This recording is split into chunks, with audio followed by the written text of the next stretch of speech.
Yeah, let's get it going. Your boy G Bush is back ready to go in the barbershop, 9 o'clock. We got to get it popping today, man. We got some. This is one of them shows where this is a very heavy audio visual show. It's gonna be one of them shows where I'm not gonna do I'm not gonna talk you under a bridge, because sometimes when you got to talk to some people, people sometimes be like, "Oh my gosh, you are the one who's just trying to sell us on this. It's you that has the problem, G. Bush. It's you, and you're doing this." Nah, we're not even gonna do that today. I'm gonna give you the receipts, man. See, this is the way I gotta break it down for y'all, because there's a lot of times where you just don't believe me. I'm just a little old defensive tackle from a MAC school. So sometimes when I tell people certain things, they can't really discredit you and say you didn't play before. They can't really say that you ain't putting no the time, energy, and effort into it because you're breaking down film. They really can't say that you don't know what you're talking to or you're not connected, because there's countless. I got dozens of guys that I grew up with, played with, met as connections in this industry that are Hall of Famers, that are Hall of Famers in high school, Hall of Famers in college, pro players, all the above. I throw those out there, and I'm not doing that to name drop. What I'm just saying to you is always, you don't got to take my word for it. I'll bring some people and just let you hear what they got to say, and you'll see if you're going to make the determination. Right now, Dillon Gabriel, he's not playing that well. And that determination is not based on my affinity or the clicks. I'm doing something for clicks. Well, nah, see, this is one of them episodes where you was just going to be like, you know what? I can't stand G. Bush. I thought I had him again, but he done squirmed out of this one. I thought I had him again. I thought, you know what? I thought my narratives were strong. I thought I had him. You ain't had nothing, bro. We got the receipts today. It's going to be one of them. Buckle up, boys and girls, because don't take my word for it. Dillon Gabriel got a couple days left. I'm going to let you know why in this episode. Reps, first team reps. Don't take my word for the first team reps.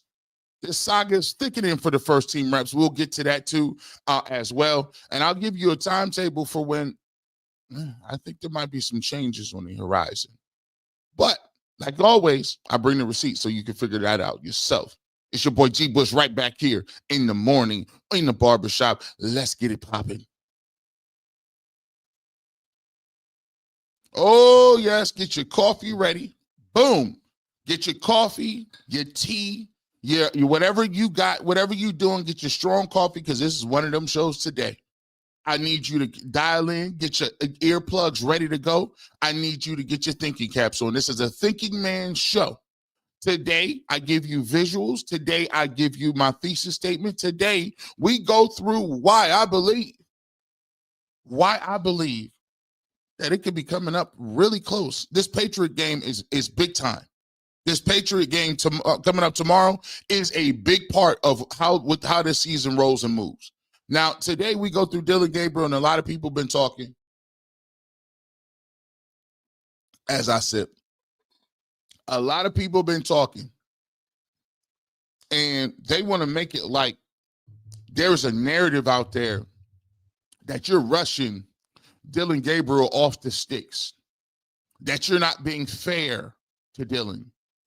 I keep hearing the word fair, but let me just tell you this. There is no such thing as fair when it comes to this, because you fooled me once, shame on me. Fool me once, in the word of the great George Bush, you can't fool me again.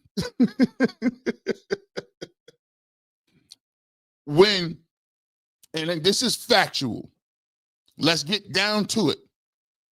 When Shedeur Sanders played the first game, and he played well, and he threw the ball between double coverage, triple coverage, and did whatever he needed to do, multiple big plays, the collective world, people that just were into it, people that were fed propaganda, people for whatever reason that didn't like Shedeur Sanders, that was preseason. It doesn't count. That don't really matter. I don't care. I don't watch preseason games. I don't watch preseason. He has to do that in the game. I don't watch preseason. But meanwhile, every throw that Pickett threw, money bags. Every throw that Dillon Gabriel threw, oh, this is great progress. Every throw that Joe Flacco threw, oh, this is come to the second game.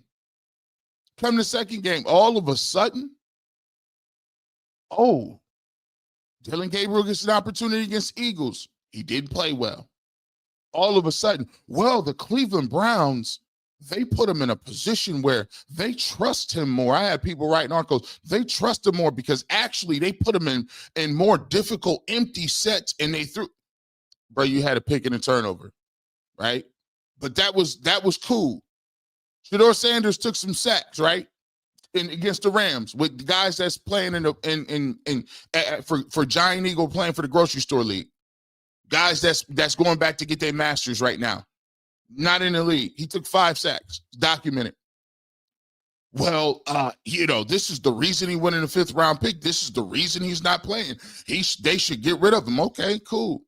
So we know that you're not being honest about the game plan because you're not being honest in general. All this, well, we don't want to be unfair to people. Bro, you was unfair the whole offseason. You still being unfair. Right now, we'll talk about Dillon Gabriel. We don't want to fast forward. We got to give him his whole portion. We don't want to make sure that, we got to be fair. But then in the very same breath, you say, well, I mean, you give Dillon time, but when Shedeur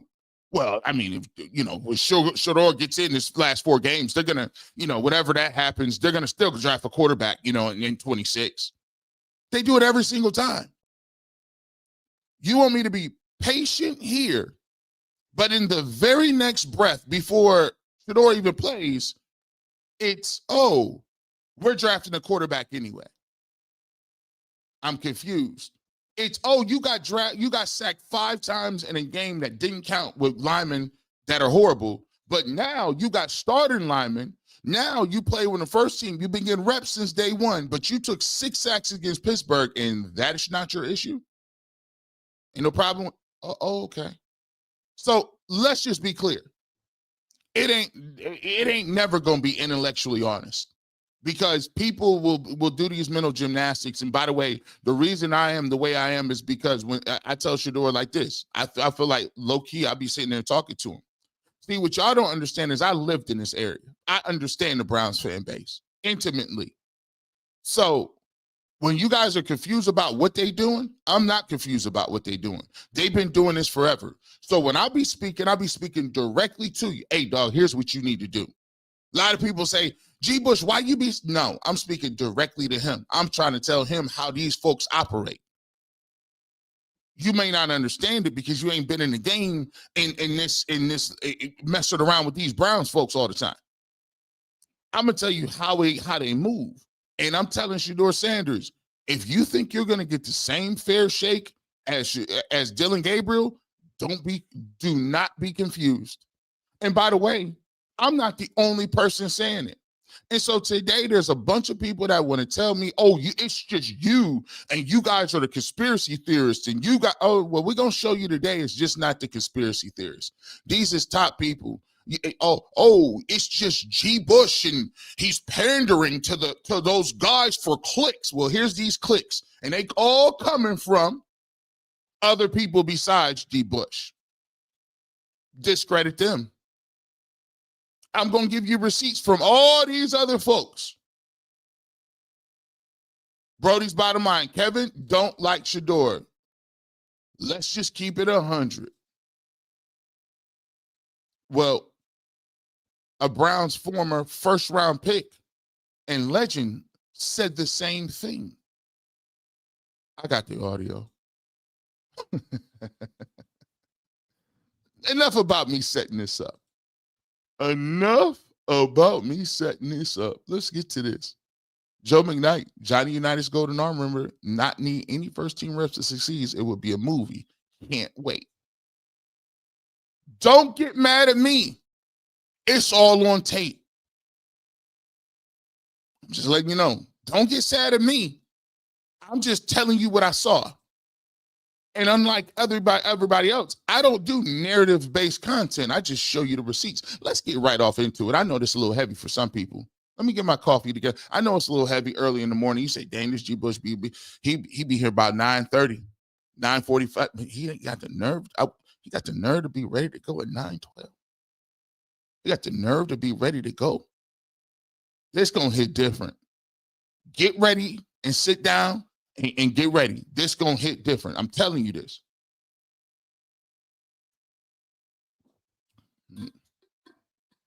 Don't get mad at G. Bush. Other people said it. Some of your favorites said it. I didn't say it. Let's get to it. I ain't even going to wait through them. You tell your brothers and sisters, your brethren, those who came in a little late. Oh, Khalil, bring that back. Oh, Khalil, you know too? Oh. Okay, let's cook. Let's cook. Let me see which one I want. I got multiples. Let me throw this up here. Matter of fact, let me know if you can hear this. I boosted the levels because I wanted to be crystal clear for y'all. Let me know. Rosie's going to be monitoring the levels, but give me a 1 in the chat if you can hear this loud and clear, because I need y'all to hear this. Here we go. He was 13 of 18 for 116 yards. What did you think of? By the way, this is courtesy of Brown's Film Breakdown. It's also courtesy Sports for CLE. Make sure you check those guys out. I'm on there every single Friday. Make sure you go download and subscribe to the channel. This is also courtesy of 92.3 The Fan, courtesy of ESPN as well. Thank you guys for. Make sure you go check those guys out. Here we go. Let me start it over so everybody got it. He was 13 of 18 for 116 yards. What did you think of Gabriel? I mean, it's kind of the phone booth offense. You know, and you're not going to win many games in the NFL like that. But you don't have to take my word for it. Yeah, I think for the most part, I would just describe his performance as fine. The problem is there are a number of plays I felt like that were out there that he didn't make. The first drive where they got in the red zone, 3rd down, I think Kevin Stefanski dialed up a really nice play where they ran a rub concept where Jerry Jeudy sort of runs in breaking route. He gets decked. Jerome Ford out of the backfield is wide open. And they ran this mesh down at the goal line, and usually your first read on this mesh return concept, teams like to run mesh where they will take those 2 outside receivers and run them on shallows. So they'll run them across the field. Sometimes, though, when you have that tendency to do that, you put them on return routes. So DBs start to cheat over the top to get there for the routes that are run, those mesh routes across the field.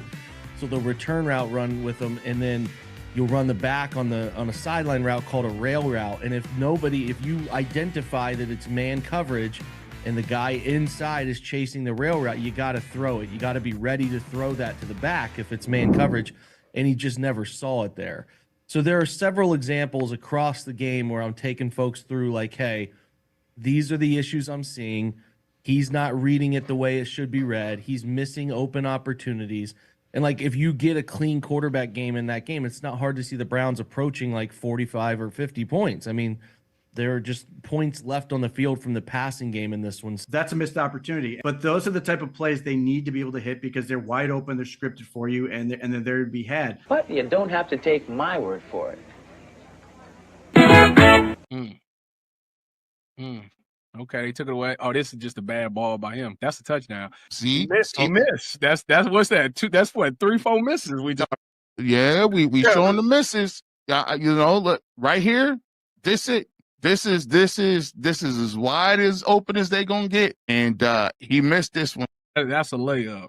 That's a finish your breakfast. Yeah, that's a layup right there. That's inexcusable. That one's inexcusable. There's no excuse. He missed. So that's 2. We had to count him up. Now remember, he missed on a David Njoku bootleg that could have put that on ice. He just sails it. Yeah, that sails it. That's for sure. Watch this play. He's going to want this back. It's a simple boot. That was it. That was game. You say, what do you mean, G. Bush? How did that one throw cost you the game? At this point, you put yourself, if you go up 10 points here, they are done. You could milk the clock here, get it all the way down the way he's running. If you put this ball and you throw him this football right here out in front where he can catch and run, Dillon Gabriel, he done played a lot of football games. Watch his reaction. He knows it too.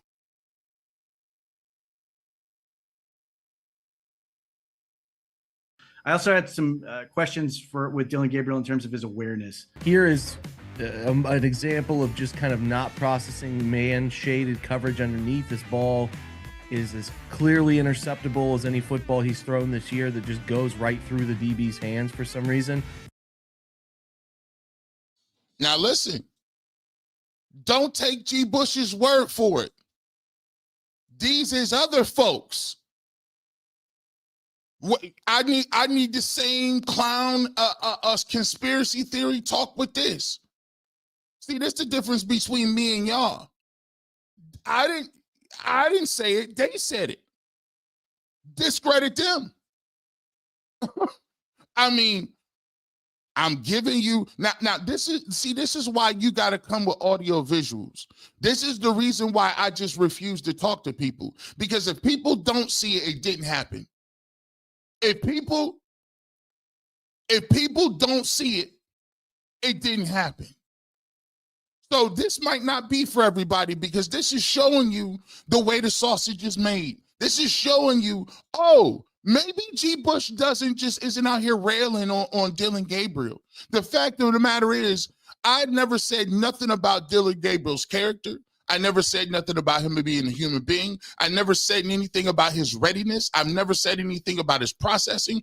All I told you was I don't believe Dillon Gabriel is a franchise quarterback based on the tape that I'm showing you right now. And other people have seen it. And these guys break down tape too. And me and these guys have argued back and forth too about the opportunities that Dillon Gabriel had. See, the thing is, you think you're going to bait me into a conversation about whether it's Shedeur Sanders. I'm not even talking about Shedeur Sanders. I'm basing everything I'm saying based on the way Dillon Gabriel is playing on the football field. And you told us it was processor.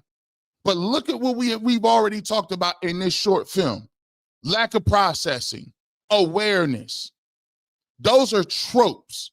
I've always told people this. People use these slang words and tropes and different buzzwords, and they do it in juxtaposition of somebody else. So it makes you look good. If Dillon Gabriel's a supercomputer, Shedeur Sanders ain't ready.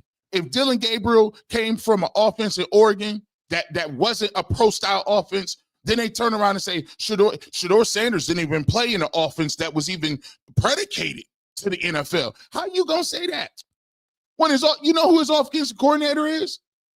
But the problem is you think that somebody's gonna take your word, who we've already seen is not trustworthy when it comes to you just calling it what it is, because you sitting there trying to tell me that, oh, Shedeur's gonna get the same level of opportunity. I mean, I'm not gonna call for him to come out of the game if he play liars. You did it after one game in a preseason game. You've already showed your hand. You've already showed your hand when you said they should get rid of him and cut him and play Bailey Zappi. You've already showed your hand when you flipped out when Joe Flacco got traded and he was the backup quarterback. You showed your hand. I'm not listening to it no more.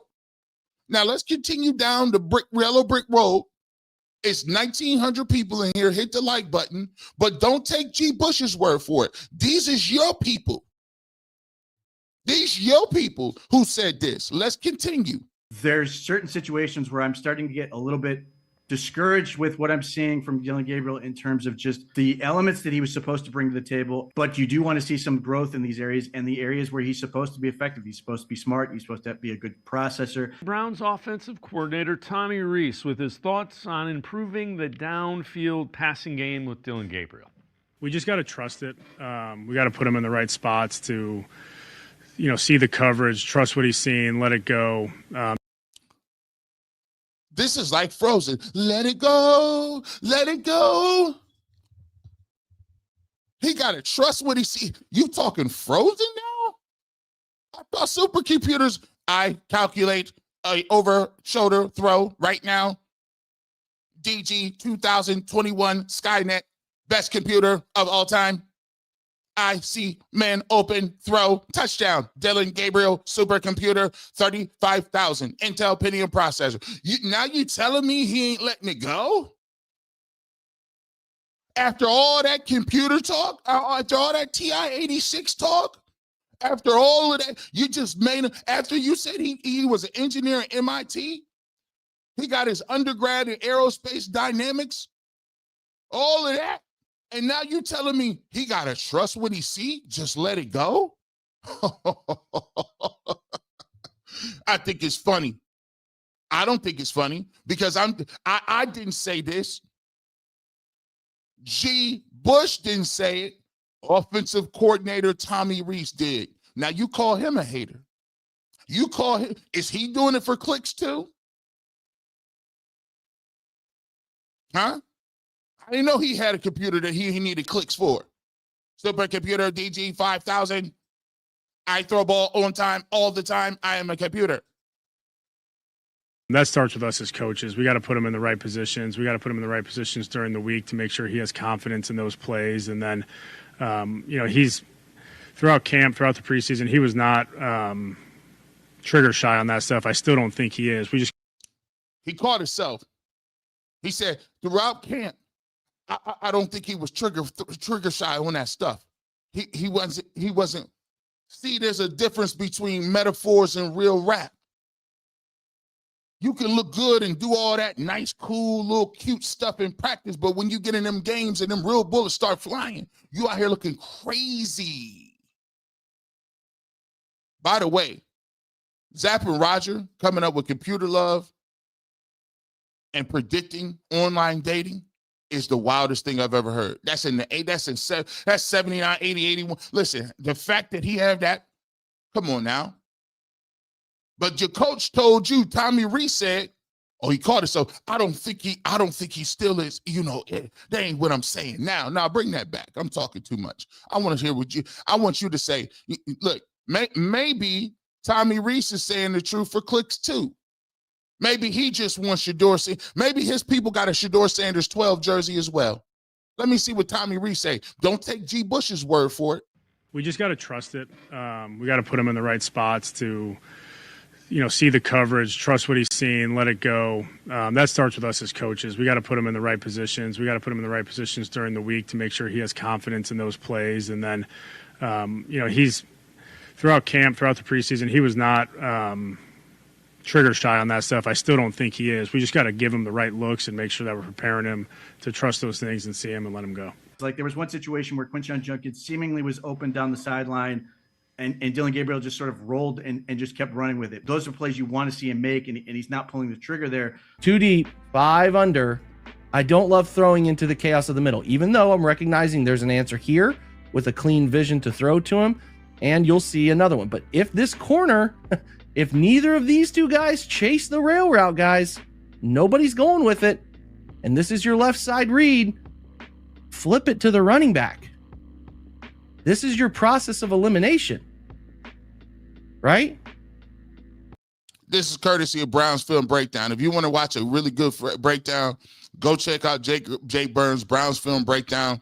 They do a good job. They do this. See, I do a couple little breakdowns. I give you the if you want the nitty gritty, make sure you go check them out. Brown's Film Breakdown. They do a good job over there. Jake breaks down all these games. This was one of his better videos because he really got into the nitty gritty of why it is this is a problem.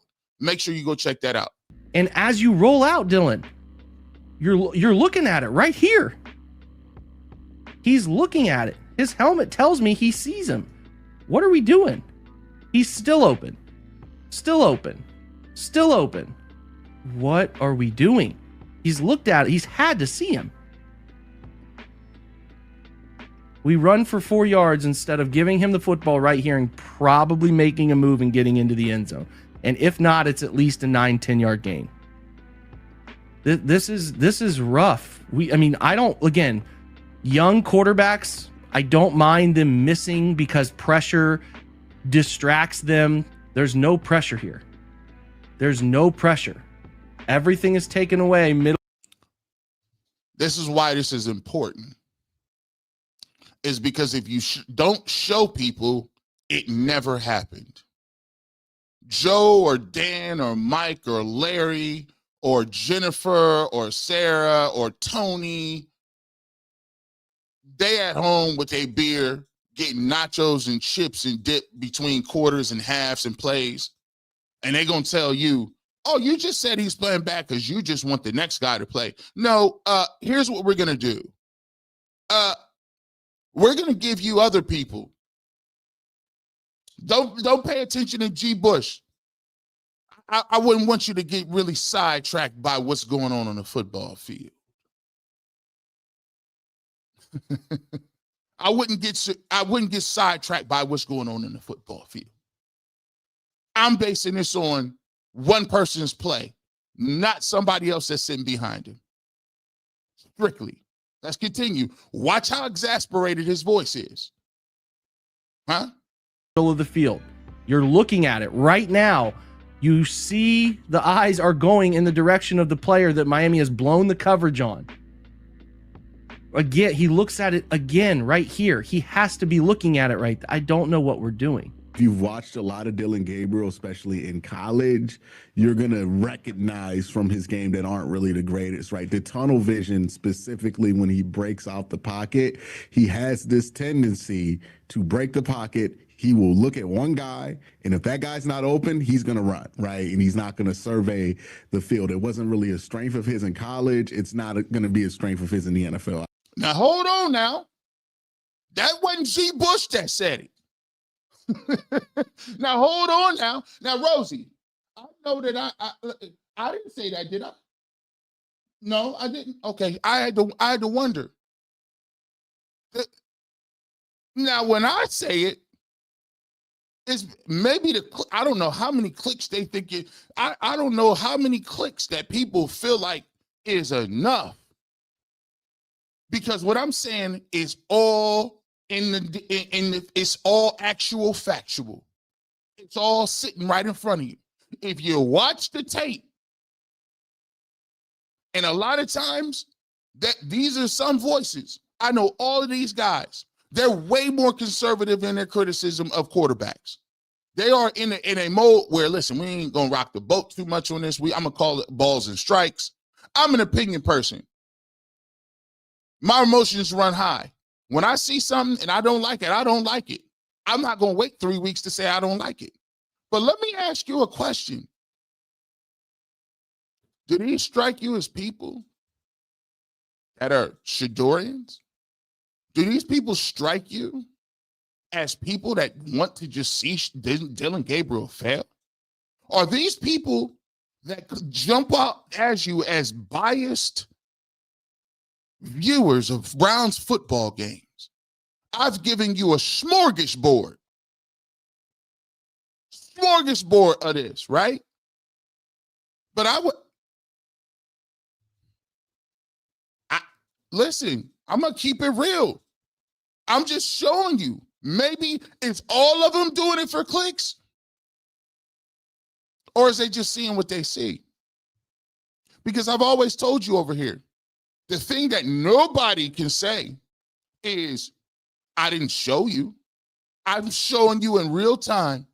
If you've watched a lot of Dillon Gabriel, especially in college, you're going to recognize from his game that aren't really the greatest, right? The tunnel vision, specifically when he breaks out the pocket, he has this tendency to break the pocket. He will look at one guy, and if that guy's not open, he's going to run, right? And he's not going to survey the field. It wasn't really a strength of his in college. It's not going to be a strength of his in the NFL, obviously.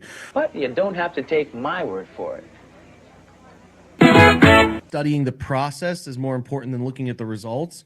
And I want to give people an indicator of like, hey, the offense is there to be working on this day. It was there to be had, and they just didn't get to it. So, but there's also some plays where it does feel like he gets tunnel vision, or he gets a little eager to just get rid of the ball instead of really surveying the field and evaluating whether that's his best outlet or not. The read is him. right? So you running that dig with Harold Fanning. If he stops his feet and comes for that dig, Isaiah Bond is wide open. He should have thrown this ball to Isaiah Bond. If you watch this play, Isaiah Bond actually would score on this play if he throws this ball to the post. Watch it.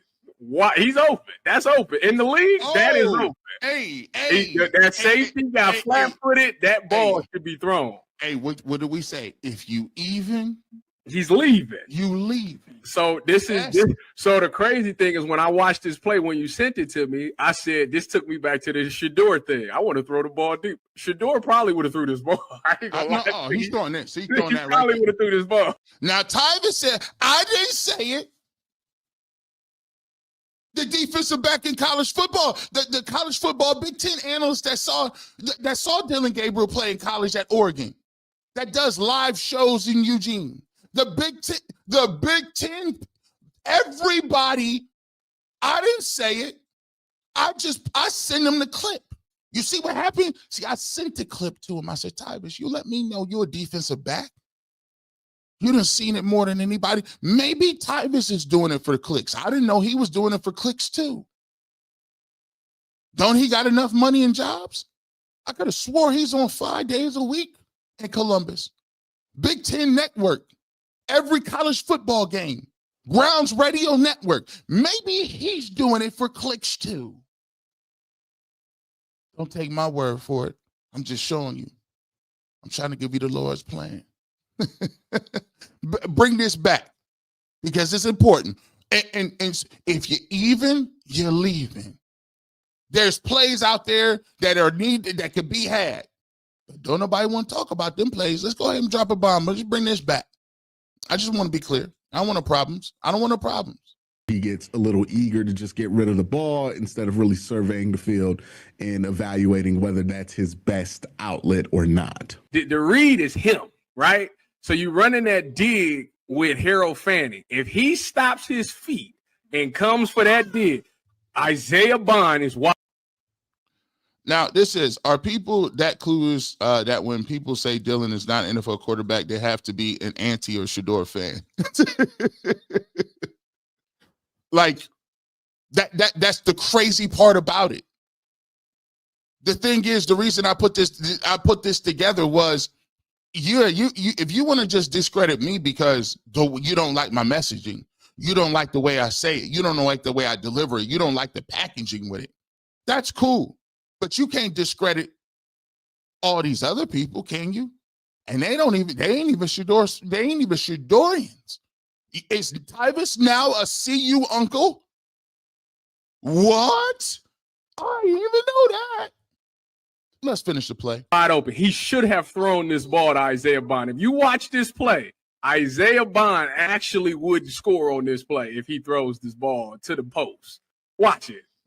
He's open. That's open. In the league, that is open. That safety got flat-footed. That ball should be thrown. Hey, what do we say? If you even, he's leaving. You leaving. So So the crazy thing is when I watched this play, when you sent it to me, I said, this took me back to the Shedeur thing. I want to throw the ball deep. Shedeur probably would have threw this ball. I ain't gonna lie. He's throwing this. He's throwing that right. Probably would have threw this ball because Shedeur or Jameis or Joe, like they want to throw the ball deep. Anyway. I just think Shedeur is going to be able to make some of those downfield plays for us and be able to bring some of that energy. You know, I think some people get offended if you're too critical. I'm not overly critical or overly supportive. I just tell you what, things guys are doing well, what they're not doing well, and try to stay as unbiased as possible with that process of you want to understand why the Browns offense is struggling on this particular day. Here's the reason that it struggled. So that outlines a lot of that. But you don't have to take my word for it. I'm just saying. And that segment was brought to you by Reading Rainbow. Butterfly in the sky. I could go twice as high. You think maybe all them will see you aunties and uncles too that broke that down for you. G. Bush, you're a clown. I know. It's funny how Stefanski and Reese are going the truth about the lack of reps for damage control. By the way, you guys, this one is surgical today. If you guys appreciate the content, hit that like button. We're not playing around today. Let me get that out of here. People like, man, I can't stand this dude, G. Bush. I cannot believe he had the nerve to be talking about this. Dillon Gabriel processing. Dillon Gabriel 3005. The fastest digital supercomputer next to Skynet. Skynet, obsolete. Deep Blue, obsolete. Dillon Gabriel is the new wave.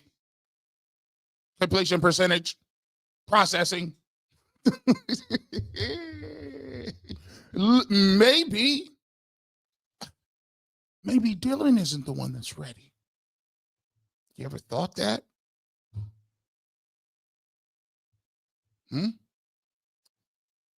Wisdom Speaks, as a CU fan and CU uncle, what exactly has the Browns actually done to make me interested in going all in as a Browns fan? Nothing.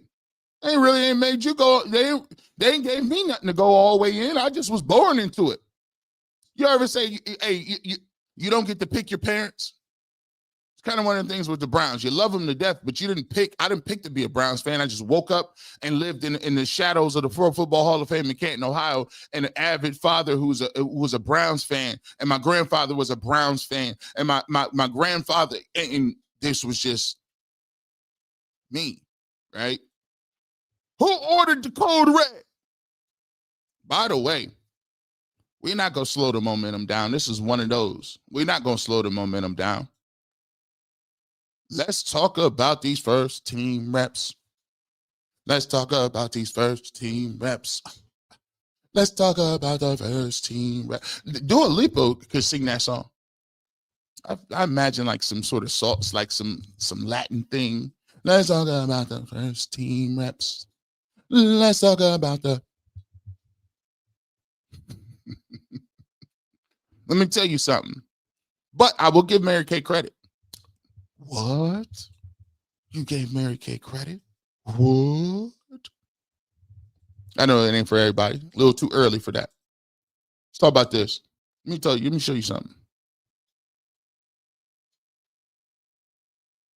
Now, who told you about this from day one?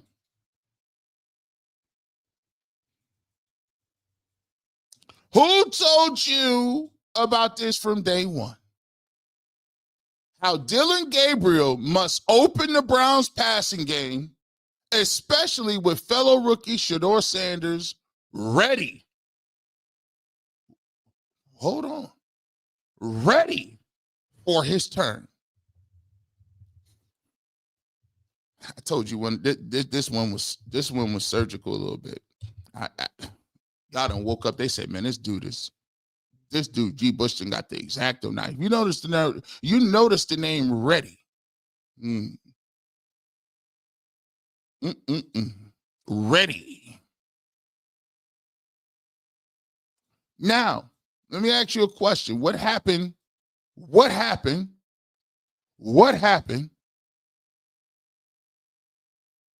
between the article when Bailey Zappi should have been the backup and now he's ready?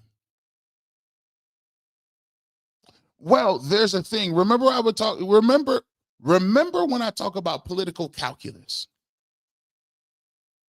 Shedeur Sanders is the last in the rope. He's the last in line. What good does it now give you to be slandering him when he's the second quarterback and he's one play right away from going in? Right? The political calculus is the only thing that changed. The readiness didn't change anything. The narrative that you're trying to spin about you was getting them ready to play and all this other stuff is still not accurate. You know why? Because you're still not even putting them in a position to do nothing, to make no plays. Watch where we're going with this. All of a sudden, he's ready to play now? No, he's ready to play because you don't have any other choice. You know what the writing is on the wall. And when Jimmy Haslam or Andrew Berry or a combination of both say Joe Flacco got to go because we're going to play Shedeur, that threw Kevin for a loop, that threw his game plan for a loop, and that signaled to him in real time, you might not got the pool you thought you once had. But here's the reality of the situation, people. You might not have the pool you once had, but you know what he does have control over? Reps. You know what he does have control over? Practice. You know what he does have control over? Structure of the offense.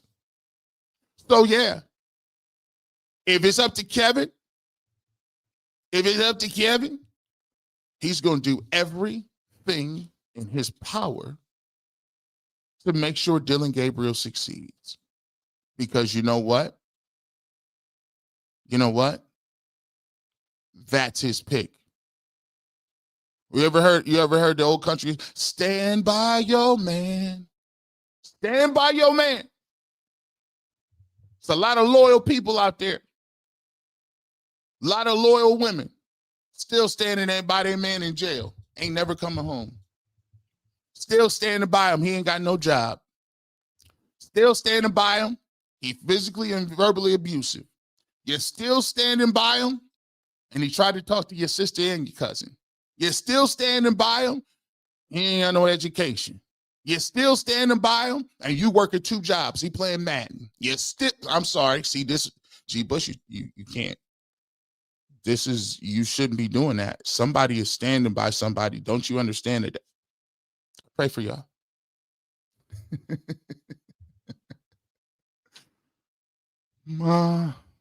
Stand by your man. He's standing. And now the writing is on the wall.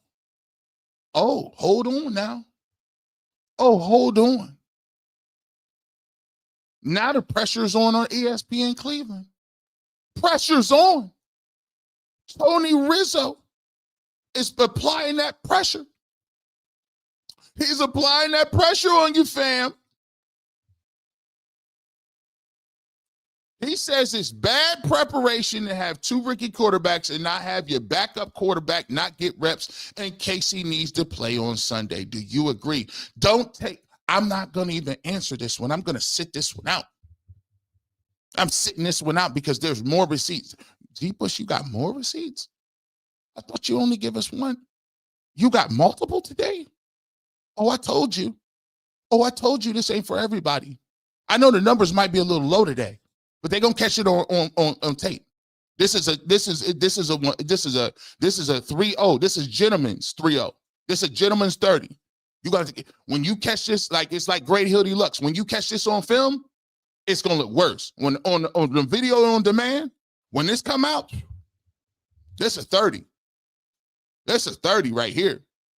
Let me show you this. Now, I didn't say nothing about I didn't say anything about the preparation. Let me give it to guys that played and guys that played the game. I didn't say it. They said it. Don't take my word for it. Here we go. What we got? Oh, let's talk about these reps.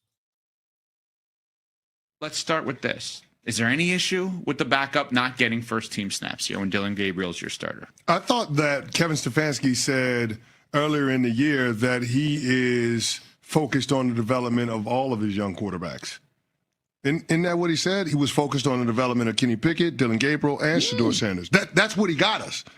And now we're at the place where you're not going to get Shedeur reps. You're not going to prepare him for the games, knowing that he could be the number 2 quarterback, knowing that he's 1 hit away from going in. How does that make sense? What's normal from a readiness standpoint? How does that make sense? Usually a backup quarterback will get 15 to 20% of the reps in practice with the first team. With the first team? Okay. Yeah, just so he's. Now, little old G. Bush, I didn't say anything. I wouldn't know. I'm just a MAC defensive lineman. Maybe this guy can tell you. He played in the league for about 10, 12 years. He smells something weird. I don't know. Maybe he's doing it for clicks too. Let me break. I don't want to talk over people. We'll get 15 to 20% of the reps in practice with the first team. With the first team? Okay. Yeah, just so he's prepared to go in the game if he has to. right? So if you have a team period of 12 snaps, the backup quarterback will get 2 to 3. Does that make sense? Yes. Well, let me put context on that. Let's Okay. say we got 12 reps a team. Mm-hmm. The ones are only going to do 7 or 8 of those reps. They're not going to do all 12. Okay. So this is abnormal. That should The fact that he's not is weird, and I don't understand it. Now, do you feel like they should be giving Shedeur any reps in practice? They're going just exclusively all the reps to Dillon. I mean, obviously they don't. No, they don't like. They don't. Ooh, ooh, hold on. Did he just gasp? Listen, he was like, Joe Hayden, tell me how you really feel, big dog. Let me know. Let me know. Jonathan Peterlin, good job in asking this question. This is this is courtesy of 92.3 The Fan. Make sure you go watch this. Now, mind you, let me show you how the context go. I didn't want to just give you one. I gave you this guy, and I brought Sean King on, and he told you, and Sean King is and we know in the chat, Sean King is no Dorian. Sean King is he's not a CU uncle. Maybe they doing it don't take my word for it. Has to, right? So if you have a team period of 12 snaps, the backup quarterback will get 2 to 3. Does that make sense? Yes. Well, let me put context on that. Okay. Let's say we got 12 reps a team. Mm-hmm. The ones are only going to do 7 or 8 of those reps. They're not going to do all 12. Okay. So this is abnormal. That should The fact that he's not is weird, and I don't understand it. Now, do you feel like they don't understand it? Watch my man's face on the left. Why your face like that, dog? Did you get some bad news? Did your doctor call you about your test results or something? Did you have a flood in the basement? Why is your face like that? See, you shouldn't ask the question to the pro player if you didn't want the real answer. And the real answer he said it's getting weird. Now, we've heard weird before mentioned with Shedeur Sanders, but not in this context. Continue on. Let me get a chip of call. This is good. 3,000 people in here. Are you not entertained? Now, do you feel like they should be giving Shedeur any reps in practice? They're going just exclusively all the reps to Dillon. I mean, obviously they don't. No, they don't like. They don't want Shedeur to get that opportunity. And I think if you're believing in Dillon Gabriel right now, I think for this next week you can give him all the reps. That's fine. But once it starts getting like a couple of weeks, if the results aren't wins, then we can start splitting. But you don't have to take my word for it. A couple of reps, but I can understand why the coach wants to give his first string rookie quarterback all the looks to be able to give him the most opportunity to succeed out there. And I would expect the same once Shedeur gets in, he's getting all the reps and not Dillon Gabriel getting some of them. I think it should be Shedeur's opportunity to get every single rep with the ones to prepare for, and be able to go out there and succeed. Yeah. He said it right the first time. They don't like. See, Maya, unlike the rest of you, we perform surgery over here. We are exceedingly efficient in the receipts. We might be in the matrix. How about the supercomputer? I might be the architect. As you can see, he caught himself a little bit there. Shout out to Joe Hayden. It's a funny thing when you got enough money, you can say what you want, right? I done played for the Browns and the Steelers, and I played good enough for the Steelers. I could, if the Browns people don't like me, I could just say I'm the Steelers. He played for both of them. But the reality of the situation is, man, these are the pros that are saying it. There wasn't not one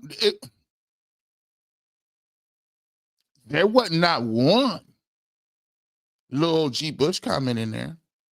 Now, if I would have said they just don't like you're out of the control, G. Bush. You're just losing it. I can't believe you fell that far.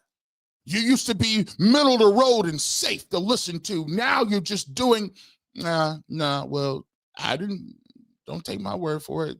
There's Joe Hayden, Chris Canty.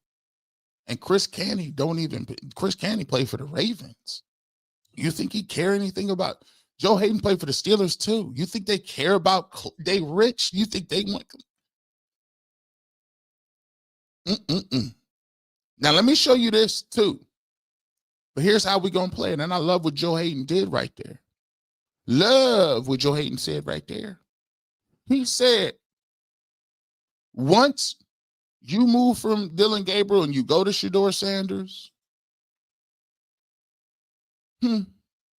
once you make that move, Shedeur Sanders should get all the reps, shouldn't he? I don't want to hear the conversations. Y'all log that away in your back pocket. Because what I've said all along is if they want to do that, go right on ahead. Have at it. But please believe we keeping receipts. Because you do know that it's not going to be the same, right?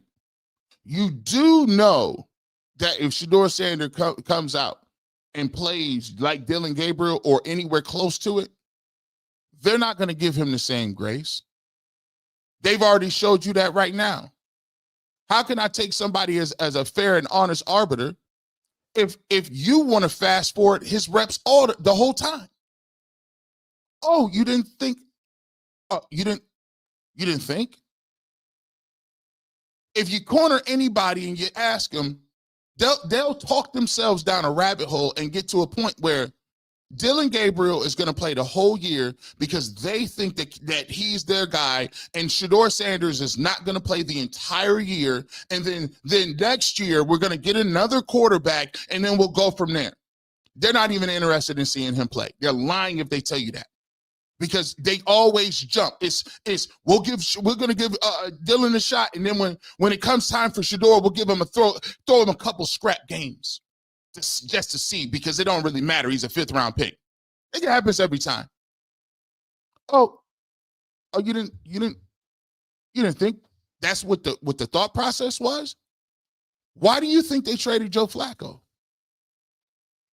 The plan was the plan until it wasn't the plan no more. Exhibit C.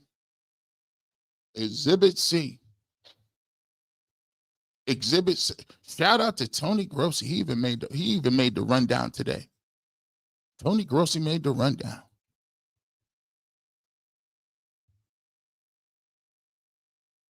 Browns coaches challenged to prepare 2 rookie quarterbacks to play.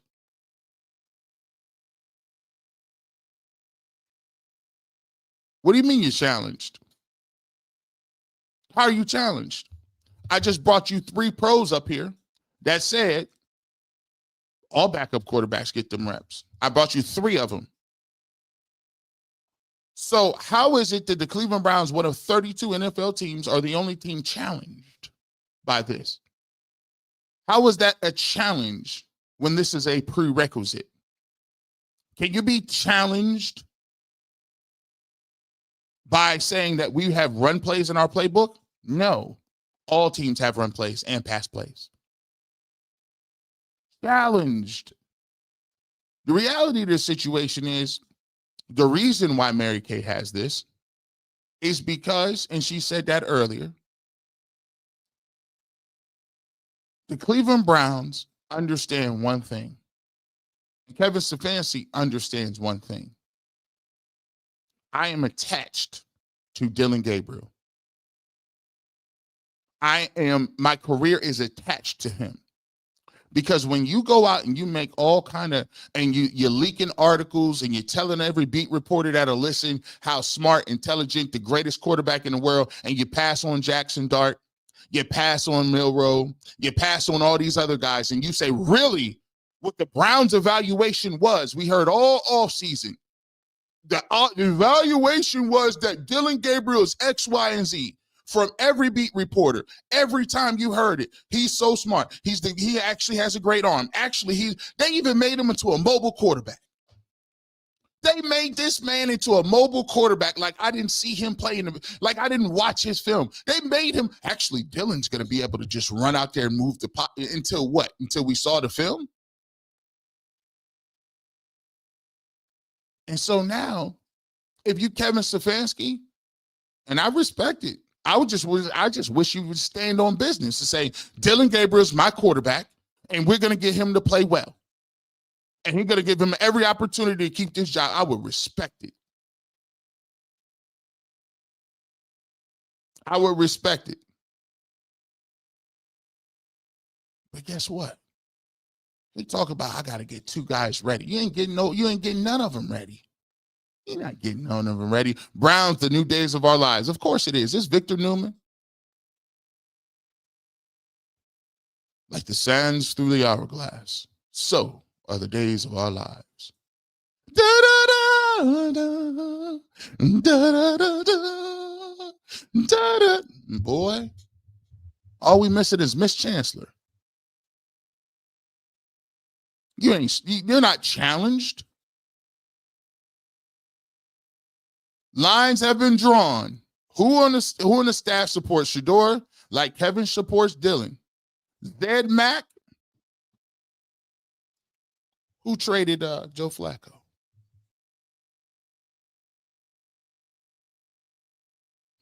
Who traded Flacco? Why would they do that in the middle of the year? Because the plan was this. If you listen to the people, if you listen to the reports, by the way, I kind of broke this down earlier a little bit. Let me tell y'all and give you a peek behind the hourglass. Let me give you a peek. So beat reporters can't watch practice. They watch them stretch. And then they are jettisoned. They don't see the plays. They don't see what they're running. They don't see anything. Then they make a certain few players available for conversation. So let me ask you guys a question so that we can get to an understanding here. This in itself is big time. If you are a beat reporter and you spend 8 of your hours in a room not able to see anything, you only see them stretch.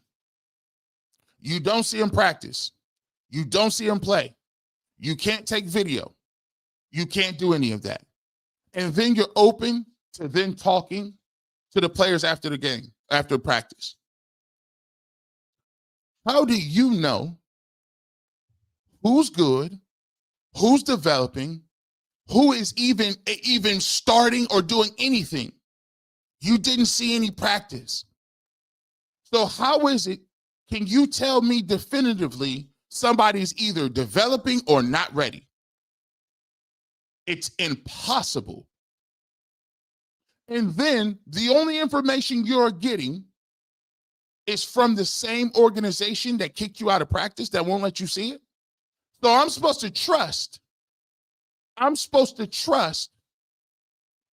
what the ivory tower and the Wizard of Oz behind the screen tells me about players that I can't even see. So when people say, I'm going to believe this, why would you think about this? The only thing that you've seen from Shedeur Sanders, this is crazy work. You've seen his games in college. You've seen one game against the Rams, one game against the Panthers. Other than that, we haven't seen Shedeur Sanders in months. Months. You can't watch practice. Practice was closed 2 weeks before the first game of the year. That puts you at August.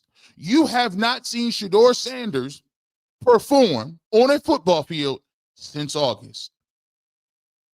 How are you telling me who's ready and who ain't? That's the trick. The trick is the illusion. The illusion of insiderness. The illusion of I'm here you could be there every day. I don't care if you was there every day and twice on Sunday. If you ain't watching no practice, they don't let you see what's going on. How you know? So you just gonna take that word for it? And by the way, I talked to my man Darren Smith. Shout out to Darren Smith. He was on the Barbershop. pulled up on the members only conversation. Shout out if you want to become a member. We'll put it in the chat. This week is very pivotal. Wednesday, we did quarterbacks in 26. This Wednesday, we right back to the film review because I think this is going to be a pivotal game. This is going to tell me all I need to know whether or not Dillon Gabriel is going to be in or out. And this is going to be one of them ones. But Darren Smith said this earlier. Guess what, folks? We're allowed to watch every single practice with the Kansas City Chiefs.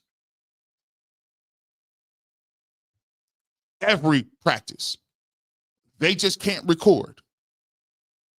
So, Kansas City, Andy Reid, Patrick Mahomes, Kelsey, they can watch practice, all the plays.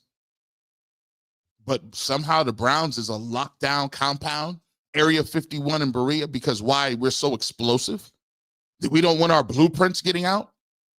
Come on, man. It's comical. C.G. Bush, this is why you can't go nowhere. It's why they always looking at you crazy. Oh, hold on. You said something about this, G, but what'd you say? Why is this going to be pivotal today? Patriots game is very pivotal. Can Stefanski finally show the world why he's so high on Dillon Gabriel? Show me. I'm willing to see.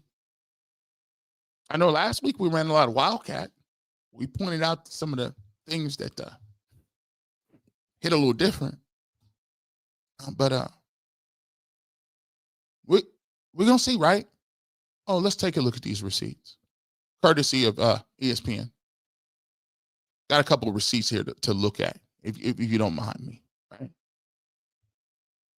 It just seems to me like the Cleveland Browns, again, for better or worse, and I'm not suggesting this is the organization that you should have blind faith to the quarterback position in, obviously, but for better or worse, they deem Dillon Gabriel as the better player now and the one they want to get a longer look at.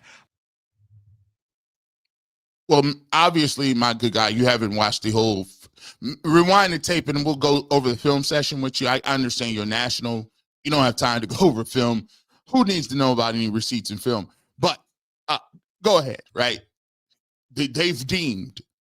Here's your problem. This is why it's pivotal. Because he is correct. And they're in their mind somewhere, I don't know how it happened, but the Cleveland Browns, Kevin Stefanski, have decided that Dillon Gabriel is somehow the quarterback that they're going to die on that hill with. I've never understood it at all, but you can see why. You can see why this could be problematic. Blind faith to the quarterback position in, obviously, but for better or worse, they deem Dillon Gabriel as the better player now and the one they want to get a longer look at. I don't think he's on the clock.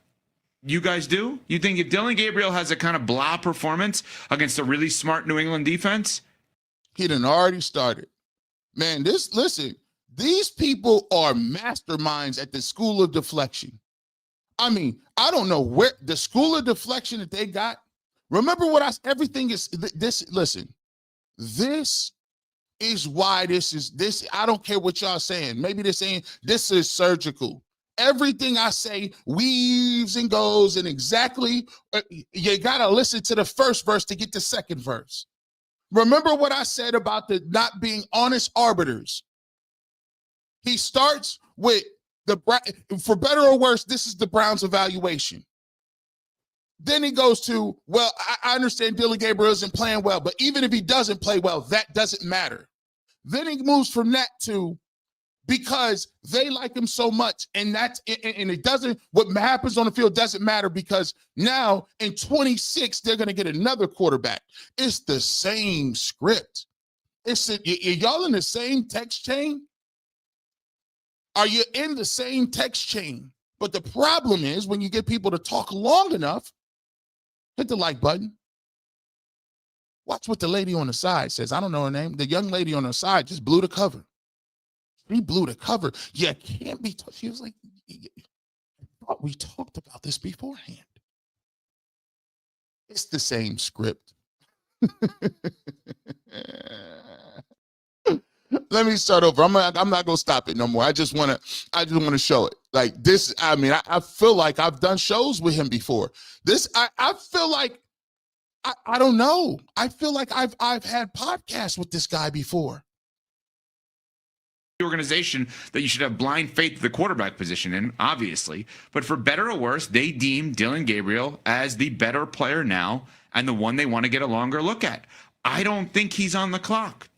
You guys do? You think if Dillon Gabriel has a kind of blah performance against a really smart New England defense, you think all of a sudden Shedeur's in? Well, I don't know what the motive is inside the building. And by that, I mean, is the motive to determine what you have across the board in your quarterback room so you can be informed moving into next year's draft as to what you have?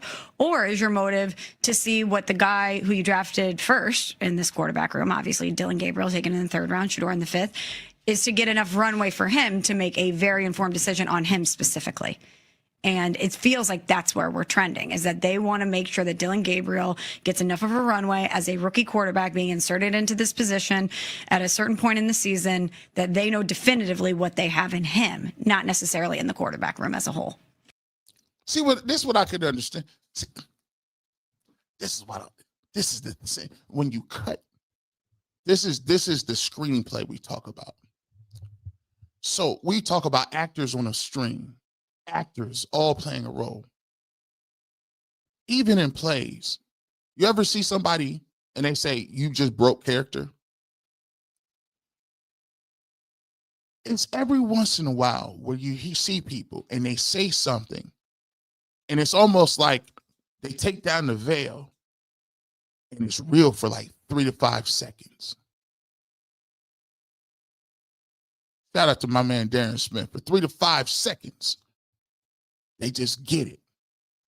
See, the reason why women, that's why you can always, when a woman says something, it's something about their intuition a little bit.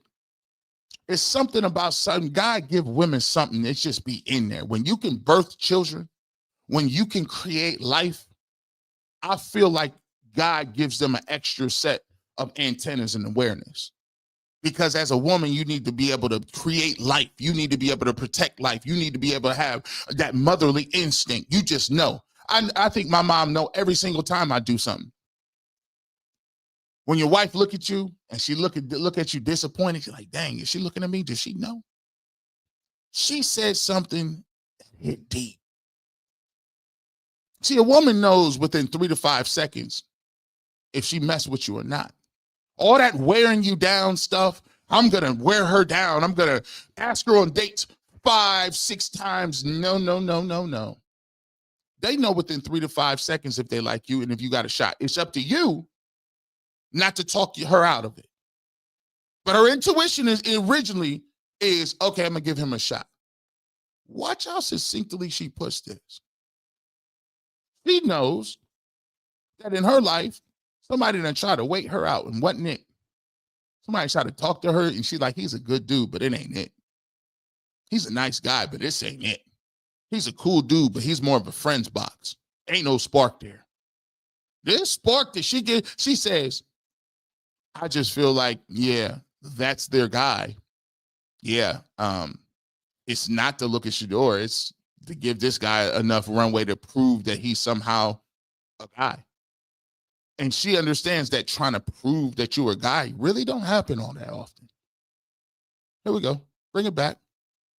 It feels like that's where we're trending, is that they want to make sure that Dillon Gabriel gets enough of a runway as a rookie quarterback being inserted into this position at a certain point in the season that they know definitively what they have in him, not necessarily in the quarterback room as a whole. Here's what I'll say. We saw 4 games with Joe Flacco. We're going into the 4th game with Dillon Gabriel. They've got a bye week after that. If Dillon Gabriel doesn't show better than he has in the first 3 outings, then Shedeur Sanders' time needs to be then. They should take the bye week, extra week to prepare to get Shedeur Sanders ready to go into the game. This season has always been about the Cleveland Browns getting as much information about the quarterbacks that they have under contract so they can make an informed decision about how they move forward with that position in 2026. We got to keep in mind, Deshaun Watson is entering the window to return to practice. He's going to be in the mix in the second half of the season.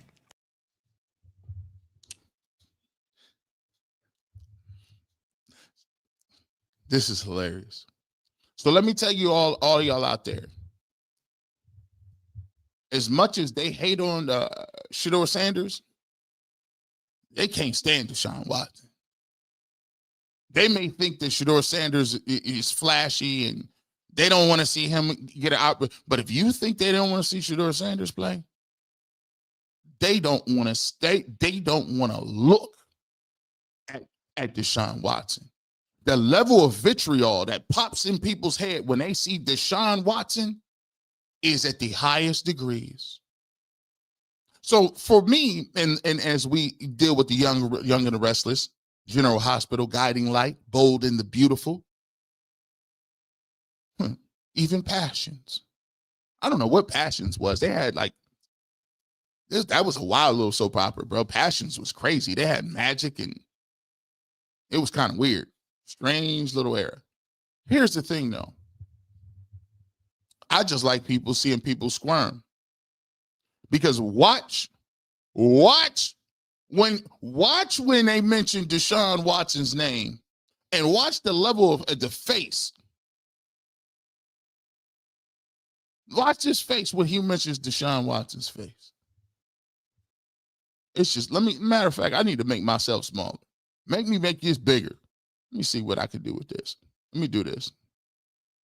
That's insane to me. So that's a November, December window to return to practice. He's going to be in the mix in the second half of the season. That's insane to me. So that's a November, December proposition. Move right along. That's insane to me. Well, you better stop hating on Shedeur Sanders. You might want to play him. You owe it to yourself through the investment in the draft pick in Shedeur Sanders, and quite frankly, the confidence that you showed in him by being willing to trade away Kenny Pickett, a guy that you gave away a draft pick for earlier this offseason. He's now hitting home. He's now getting to the divide. The divide is palpable, the divide is real, and the divide tells you all you need to know about the power struggle. If Kevin Stefanski was this crazy about Dillon Gabriel and his plan, why has every quarterback that he has put a stamp of approval on been jettisoned in short work and short fashion? Pickett never even played it down. And that propaganda that they had for Kenny Pickett was palpable. Every beat reporter had the same joint. Pickett is this. We need to see what we got in Kenny. Kenny, obviously. Then when they traded him, they said, okay, cool. We're going to go to Joe. Joe's our guy. He's our quarterback. 4 weeks in, Joe gone? Now you're with Dillon 4 weeks in. If he was this hell-bent on not playing Shedeur, doing whatever he wanted to do, why in God's green earth would you be trading those people? Well, that's because he didn't trade them. The general manager and the owner did. So all this talk about, well, I don't think he's coming out. You don't know Jimmy Haslam, do you? In order to keep him on your active roster, you owe it to yourself to find out what Shedeur Sanders can and cannot do. You absolutely do. And so to me, it is a missed opportunity if they stay the course with Dillon Gabriel after the bye, if Dillon Gabriel doesn't show significant improvement against the New England Patriots this weekend. So let's say you're right about this. What's the point of Dillon Gabriel having ever played? Now he's the super. I don't understand. I am talking about a fellow supercomputer. Dillon Gabriel is the best mark and highest platform of all time. He is the next version of evolutionary computer technology. Why would he play if he is going to be outshined by Shedeur Sanders? He's confused. How you confused? Well, that just goes to show you probably didn't watch him. What do you mean? To learn whether or not Dillon Gabriel can play. And you've made the decision after 4 games? Well, I don't think, here's the thing. It's not going to be perfect, Evan. And if you're not a first or second. He's nervous. This ain't on the notes. This ain't on his notes. Do you see the energy in the room? The young lady is like, oops, I messed up. I shouldn't have said all that. Dang. Now I got the brother fired up over here. He said, when you get, it's not going to be perfect, Evan. He lays it out. Flacco got 4 games. This is going to be Dillon Gabriel's 4th game. Well, why is he playing then? To figure out if he can play or not? Oh, that doesn't matter? Second round pick, you don't get a ton of opportunities in this league. That's not how this works. Mm-hmm. The higher up you get drafted, the more opportunities, the more runway you get. Mm-hmm. Being a 3rd round pick guarantees you nothing. So then Shedeur gets how many games? Like, because what if he looks like a rookie? Well, Joe Flacco got 4. Dillon Gabriel can get 4. Shedeur Sanders can get 4. And then Deshaun Watson can get 5. And then you see what you got from there. So your assessment of this would end up being a 17-game preseason for the Cleveland Browns for next year. And that is our thesis statement, boys and girls. What did I tell you from day one about the quarterback competition? You, my good sir, are just now coming around. This is the look of somebody that's been hit with reality. So you meaning to tell me this season was all about playing games and not doing nothing? He's trying to get his script off, Maya. He's trying to get his script off, and Chris Canty is not letting him do it. They made that decision when they traded down from the number 2 overall pick. And you think they regret that now? Who was the second quarterback taken off the board? Jackson Dart. And how does he look? Ooh.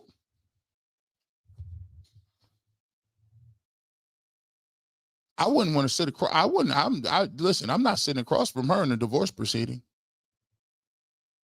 That's the look of somebody said that I want 75%, not half. Pretty damn good. I don't know that he would have looked that way there. I'm just saying. He looked pretty damn You make that trade because you want to recruit some draft capital, and you're still in the same position right now where you don't have a franchise quarterback, and we're talking about Brian Daboll's. Look at this man's face. Look at him. He's going to have at it. Look at him. He's going to have at it. He's going to talk to them in that green room. The same position right now where you don't have a. Look at that man's face. He's swiveling in his chair. Franchise quarterback, and we're talking about Brian Daboll's job maybe being saved because of how good Jackson Dart has been. Fair, but the Browns arguably have had the best draft class of anyone in the NFL. They won't even let him get this off. The Browns got the best draft class. Watch how they are tag teaming this man now. This year. But you're never going to win without a quarterback. Good. Draft class is You're never going to win without a quarterback. Of course. The Giants draft class is better. Right. By default. Because it's a quarterback. Correct. Well, because you got the quarterback, you got Abdul Carter, you got Kansas. The Giants draft class is better. Right. So. Yeah. I'm seeing dividends. Yeah, I'm seeing dividends. I'm talking returns on investment, my guy. His script over here is cooked. All right, fellas. Yeah, we're gonna get you out of here. I'm tired of seeing this man. Real time. Understood. But I'm just saying, I think 2 things can be true. The Browns made the decision to not have the quarterback this year, and they also have a really good draft class this year. Now, let's go back to. What did that mean? 2 things can be at once. They got a really good draft class, but they made the decision not to get the quarterback this year. Like, oh my gosh, this man's script game. The extended preseason. By this math, 4 from Flacco traded, 4 from Gabriel benched, 4 from Sanders benched, 5, I can't even believe we're going here, from Watson. Hey, you see that exasperation from Watson. Bro, you trying to cook that you're not even emotional right now. You trying to dig back. He's thinking in his head, I need to do something. He might flip the desk over or something and say, look, blue alligators. This man, he's swimming. Then you have to ask the question, what if he plays and he's good? Then Deshaun Watson is your quarterback in 2026. Think about the words you just uttered.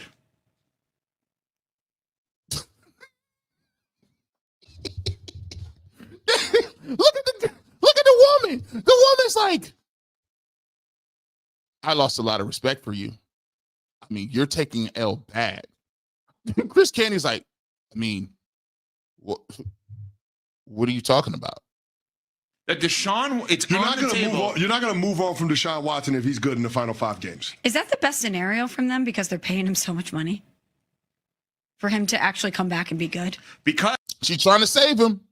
You see the look? Give me the look. Listen, I'm trying to save you here. I'm going to go to the Watson angle, and we're going to get into something old. We're going to say it's the best option for the Browns. We'll call it a dumpster fire, and Watson to cover the fact that you got cooked on the whole Shedeur Sanders thing.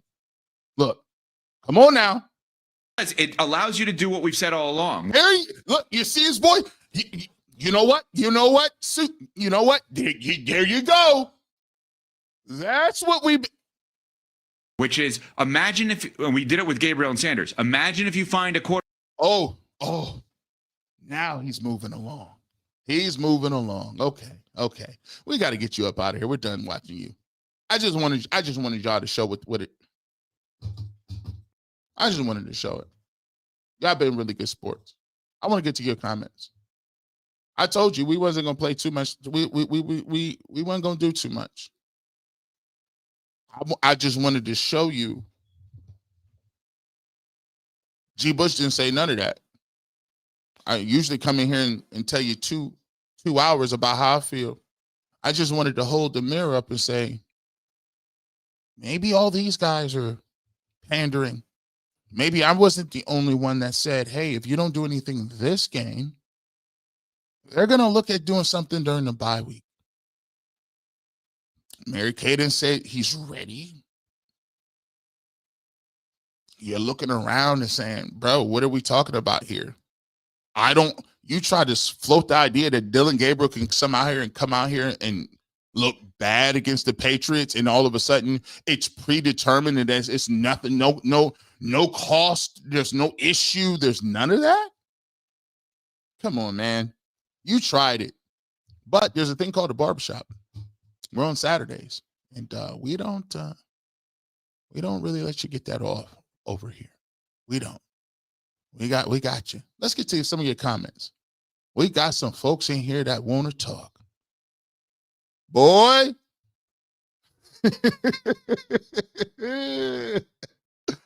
Boy, oh boy. Ms. Bell, 70. Mama Bell, as we call. Put some respect on her name. DG had first team reps in OTAs and now wasted.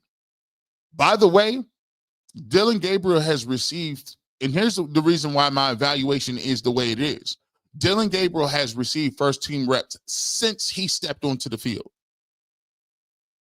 Since he got in the building, he has had first team reps at every stage.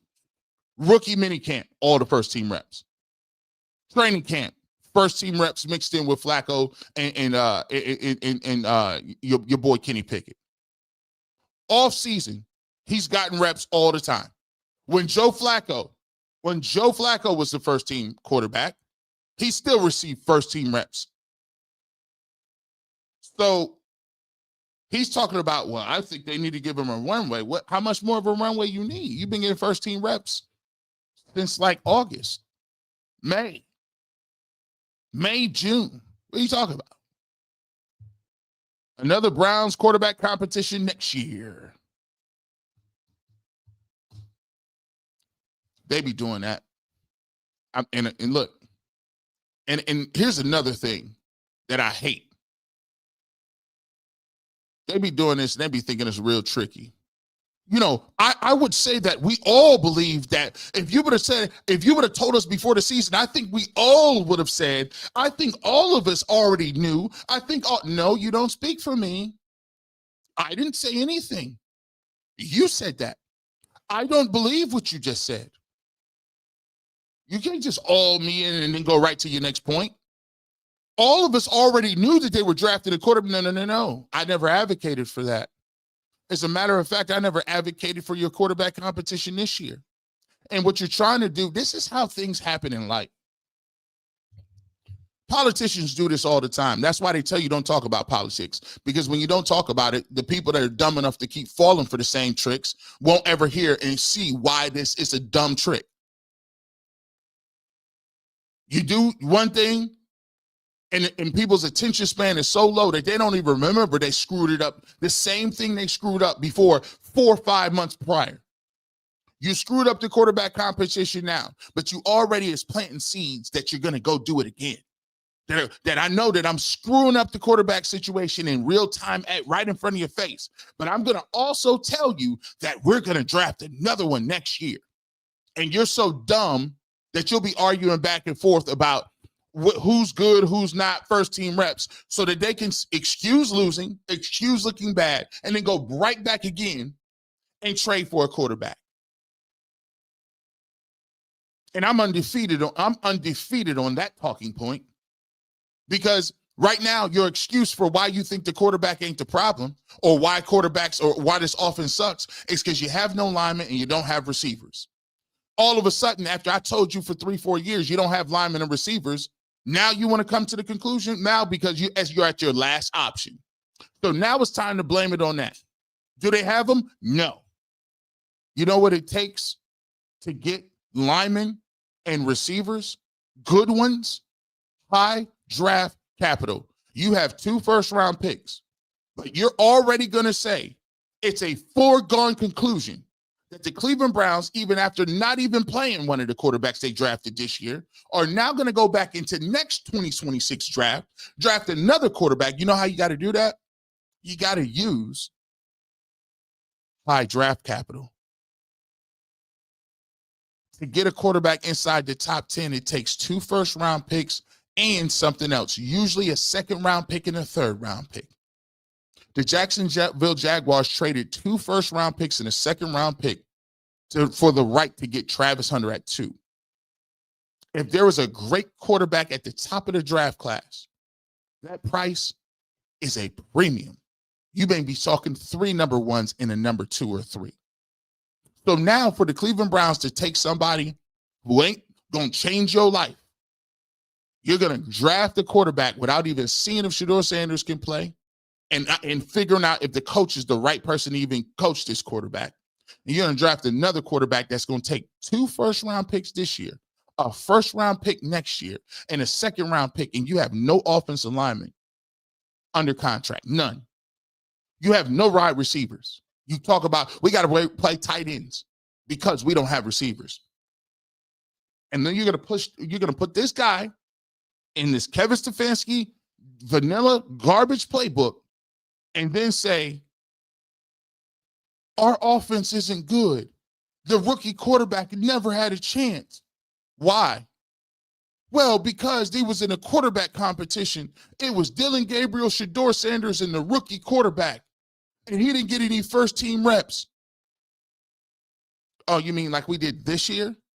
Then when they finally put him in the football game, because they're going to have to because they traded the world to get him, you're going to realize that, oh, my goodness, he's not very good because you don't have what, boys and girls?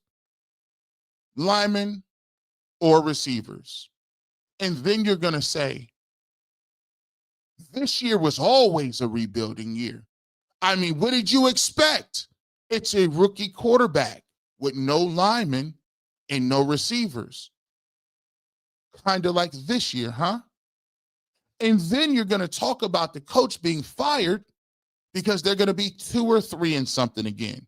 And Myles Garrett's going to say, you keep restarting it with rookie quarterbacks. And we'll have the same conversation over again. And you know, only people that get to prosper out of that is the 2-bit JV coaching staff that gets to stay around promising hope and promise. And Kevin Stefanski is the best you've had here. It's easy. It's so easy a caveman can extrapolate this stuff. It's a shame that it won't work because the pressure on Kevin Stefanski will be so severe, he won't make it out of this year, no matter how much he leaks to everybody telling them that they feel good and secure. Albert Breer. Just saying, shout out to him. Let's keep it moving. Goldilocks Gaming. I hope Kevin really is just smart than all of us, because ain't no way Shedeur ain't got no clock with the first team yet. This man Kevin is audacious. Well, now he has to sell out.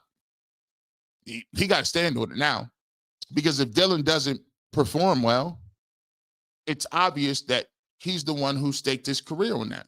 You said that. That's your man. It's your guy. So if he doesn't play well, who is that going to be on?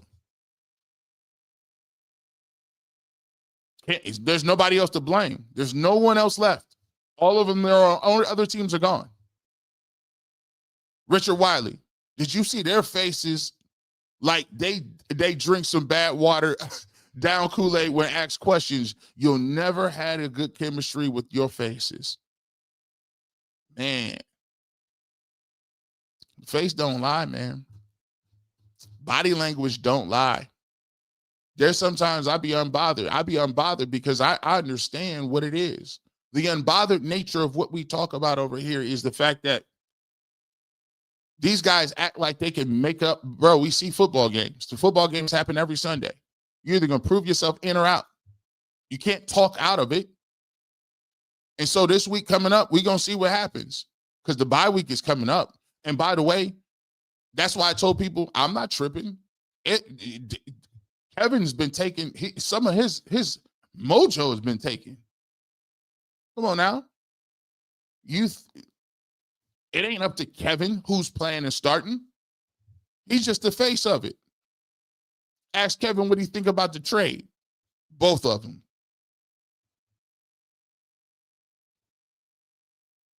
Christopher Robbins, the shop opened early on Saturday, ready for this cut. I hope you appreciated it. Because today it's not about me today. I get tired of hearing that noise. I get tired of hearing the deflection. I get tired of people. Listen, here's what I don't respect. You know, I really respect. Let me get a double shot of that.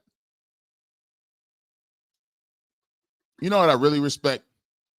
I respect the people that pull up and don't agree with me, but actually formulate a really nice point.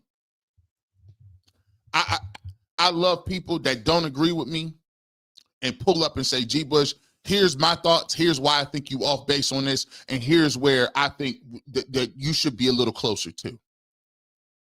I respect people that take the time to formulate and think for themselves and have an opinion and then do the homework to have a research around supporting details of what they feel.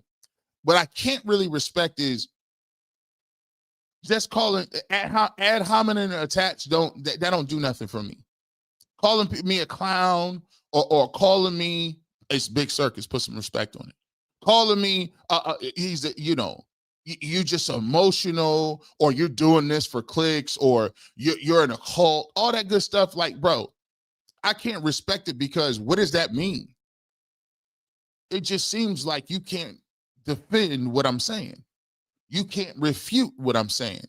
You can't digest the pinpoint accuracy in which I'm delivering. So I would respect you if you just came and pulled up and said, this is why. If you're going to call me a clown, at least tell me why. Well, you can't. You just have to say that to make yourself feel good. Because I've obviously, that's the thing too, I've obviously put a lot of time into doing this research and come. See, you ain't got that time. I get it. You got jobs, families, careers, all that good stuff. This is just entertainment for you. But this is my job. I do this for a living. So just remember, in the words of, you know what it is, and you know, in The Wire, in the words of Omar, you come at the king, you best not miss. If you're going to bring receipts, bring them. But beware. We do this. All right. Let's see. Gabriel is what he was in college. Things changing. Yoshi Dosha, we appreciate you. Christopher Robbins, we appreciate you. Richard Wiley, we appreciate you. Goldilocks Gaming, we appreciate you. Natalian 21. Nation, that's it. Yeah, Nation, that's it. We appreciate you. Christopher Robbins says, you wrong for hitting with that LeVar Burton for reading Rainbow. You don't have to take my word for it. We back at 1988. See, Christopher Robbins, this is why we got the high. This is high humor over here. You ain't got to take my word for it. Don't take my word for it. I'm just a butterfly in the sky guy. I'm the reading rainbow joke. But I saw a lot of people, y'all watch. Y'all watch all them folks. Them folks got millions of views. Millions. Sports from CLE, Quincy, ESPN, millions of views. Browns Film Breakdown, shout out to them. These folks got millions of views. You had pro players over here talking, they talk. Former pro players. Multiple Browns legends. Huh? Maybe they're clowns too. Maybe they're just doing it for clicks too. Can't stand you boys. Can't stand them. One day, if Shedeur plays terribly, we'll have him. We're going to have him right where we want him. We came with the Shedeur and knew who he was, knew the Browns were trying to squander his talent and break his spirit. They failed and dark things come to light. I always told people, my man, shout out to my man Goods. Goods the animal. He was battling Cassidy. Now, you know Cassidy, the rapper. He's, I'm a hustler. I'm a hustler, homie. I'm a hustler. When it comes to my hotel, Cassidy was big. He was a battle rapper first, but he had big records. So Cassidy's career died out a little bit, came back, started battle rapping. And Goods said something. I really enjoy battle rap because it's about angles. And Goods said to him in his battle, you was doing all that good stuff and you done made millions, and yeah, you had set singles, but you did that all to stand on the same stage with me today. Meaning that you did all of that. That's cool. I respect what your gangster is, but you did all of that and me and you is still in the same spot. So if you can't come in here talking to me about no up top big time stuff and I'm littler than you, nah, because you is standing on the same stage with me today. Same with Shedeur Sanders. Y'all talk all that you want. All of that, you need to trade him, do whatever. We sitting at week, what? 6, week 8, he the backup quarterback. You did all of that. We done went through the days of Elijah Young and the Wrestlers. You went through all of that, and right here, we are at the precipice of him playing. And you done tried to move every block in the world. And we wouldn't have had to do this if we wouldn't have had to, if y'all would have just said, listen, man, we anxious to see Shedeur Sanders play. We're going to wait his time. But all the stories about not being ready and all of the speeding tickets and all of the he's doing this for clicks and all of the he's not ready, all of it trying to act like he wasn't bright, intelligent, he was stupid, he was immature, all of this stuff, all of that stuff make people stand on business. And then you want to act like white people go, why are they going so hard, bro? Because no one's going to let you sit there and assassinate people's character and nobody's going to say anything. Why do you think that you're going to, it's not 1972. It ain't 1966. In today's age, ain't nobody about to sit there and let you berate them as a regular person. And they gonna sit there and just turn the other. No, they're gonna say, you wrong. Get up out of here. This is what we're talking about. I don't think y'all understand. Like, this is a different time. Ain't nobody, like, I don't know why y'all feel like y'all could just get that off. Like, bro, these folks, that's, look, I can commend people who just say, look, I'm gonna stand by that person. Because I know him, I like him personally. That's like, if you consider somebody your family member, you're not about to let, and here's the same thing. I would defend Dillon Gabriel if somebody was attacking his character. If somebody tried to say Dillon Gabriel wasn't smart or he was dumb, I would be like, come on, bro, that's out of pocket. So why you think you could do that to Shedeur Sanders and then people not going to say nothing? I don't get it. And then you get mad because somebody called you out on it. Oh, all right. Well, that's because you didn't have free reign for too many years. Come on now. Stop. Talk, Digital Media Mafia 34. We appreciate you. Uncle Kai, the man already said, if you don't want to change your organization, don't pick me. Why did they pick him? When he play, he gonna prove himself right. Well, the owner picked him. The owner picked him. Why do people, this is, and don't get me started on that stuff. Like they be, and then they be capping. All of this, like they got this thing. Come on, bro. Y'all all be like, how you gonna be mad at Jimmy Haslam? Y'all in the same golf club. What are you talking about? You be picking and choosing. One day you don't like Haslam, you don't like the Haslams because what? Would they pick Watson? They also picked Baker Mayfield. They also picked Nick Chubb. They also picked Johnny Manziel. I don't know any rich owners that answer to regular people. He should just keep himself out of it. Are you serious? What world do you live in? You got your hands in everything. You think somebody that's a billionaire ain't gonna have their hands in everything? Maybe it's just me. I'm a little naive. Maybe I'm just a little jaded. What? Rich people get what they want? He needs to sell the team. Bro, you won't sell. You got an old little Corvette in your house and your garage that's dusty as hell. And your wife been trying to get you to get rid of that for years. And you ain't going to sell it. I refuse to sell that car. You've been having the same dude cut your lawn for 5-10 years. I refuse to change my lawn care services. How you going to tell a billionaire to change? Y'all be funny. Funny.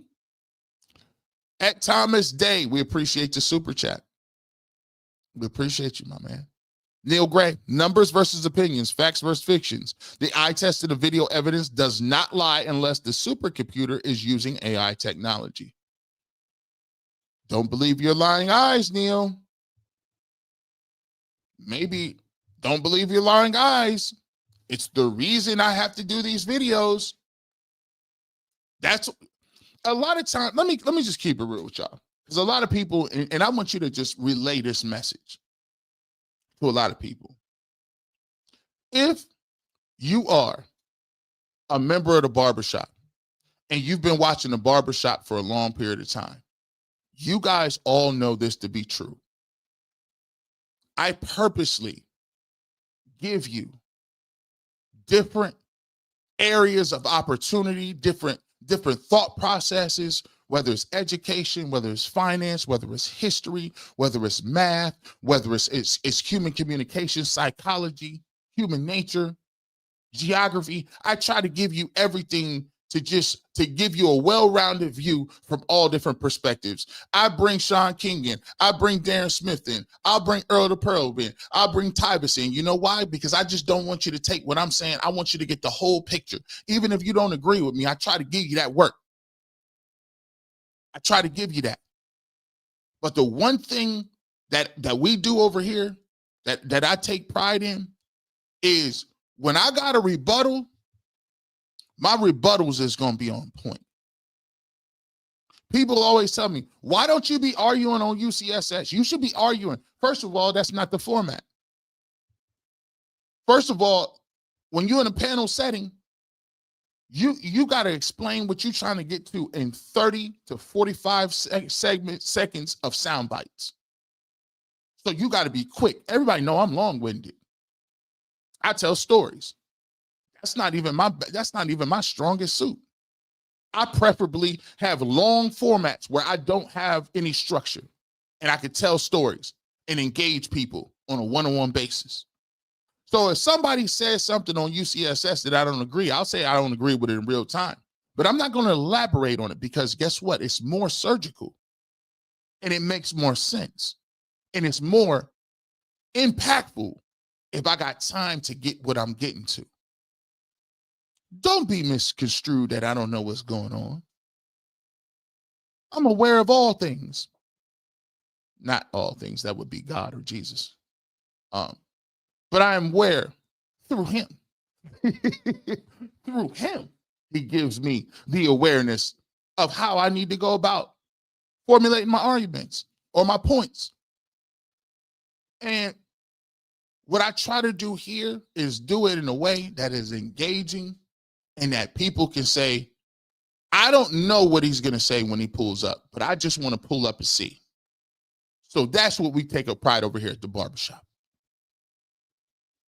Disciple, I like the way you spell that. G. Bush, if Kevin do not like Shedeur, how can we trust if he is starting? He's not going to call plays to make him look bad. He has the media on the side. Oh, no, Disciple, here's how this works. I'm glad you asked that question.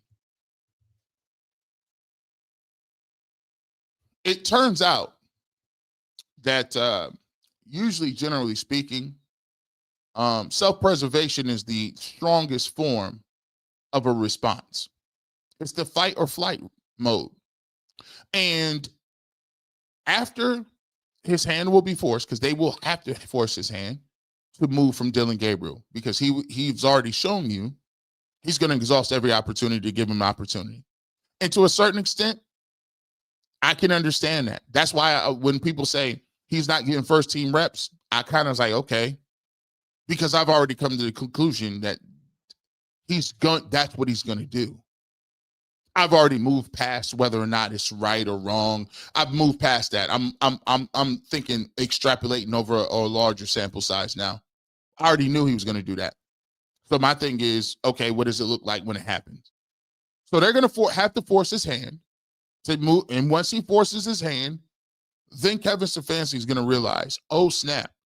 I endorsed a guy who is now on the bench, and we know he's a backup.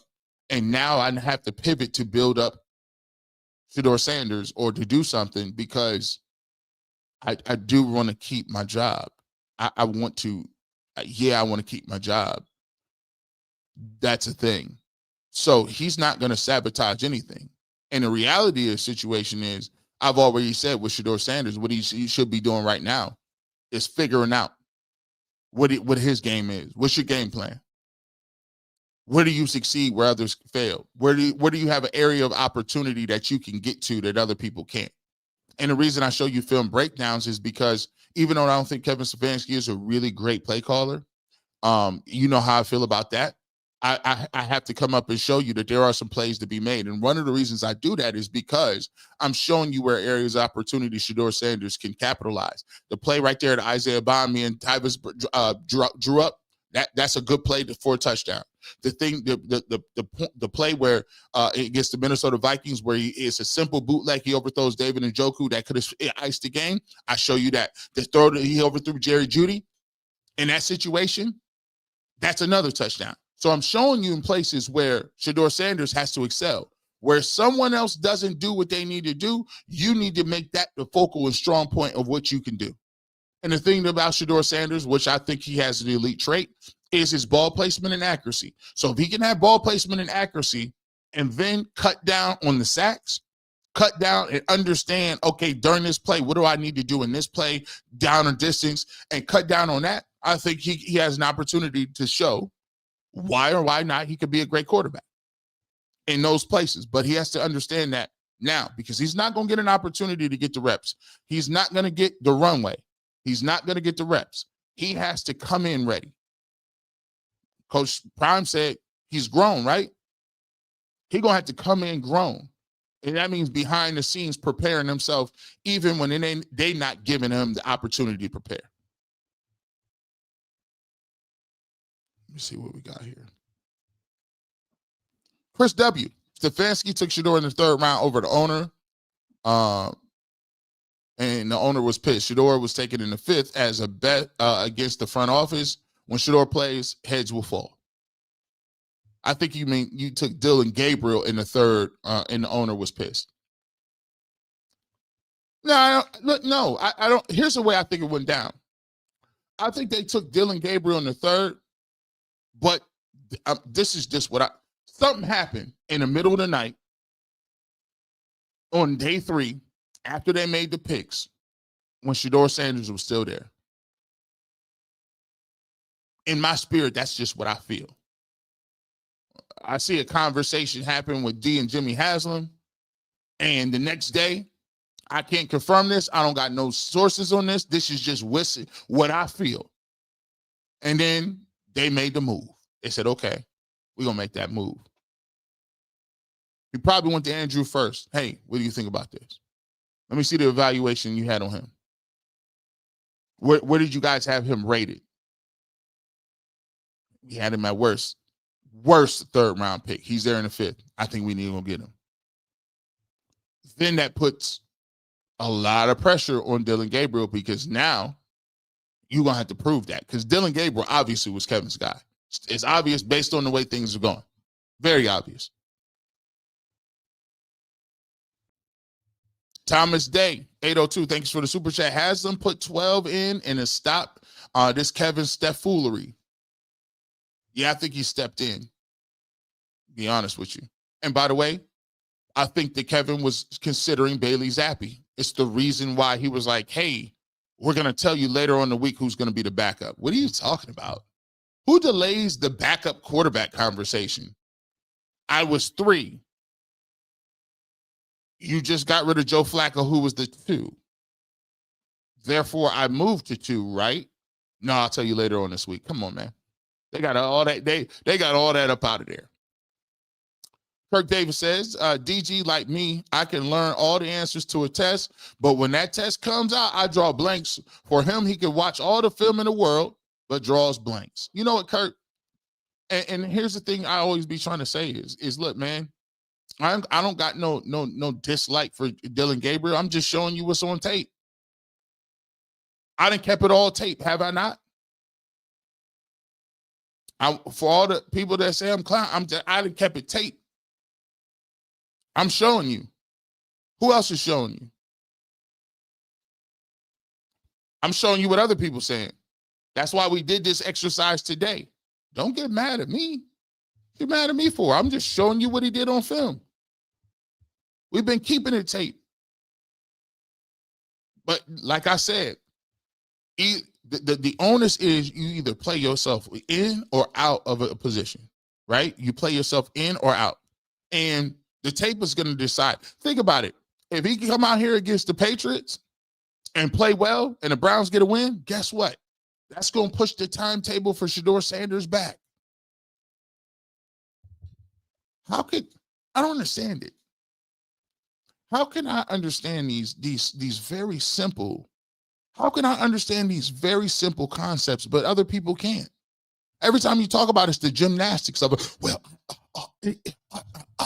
you sound like you're lagging.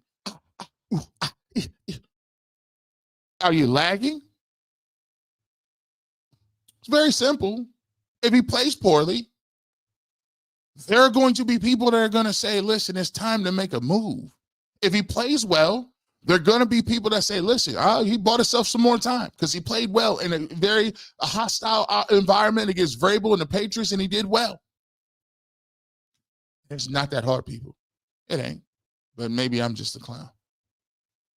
Snapper Daddy G, watching DG's film is crazy work. He's missing wide open reads like he's not processing base coverages. Well, to hell with the blitz packages and disguise coverage. That's why Pittsburgh game looks so bad. They confused him bad.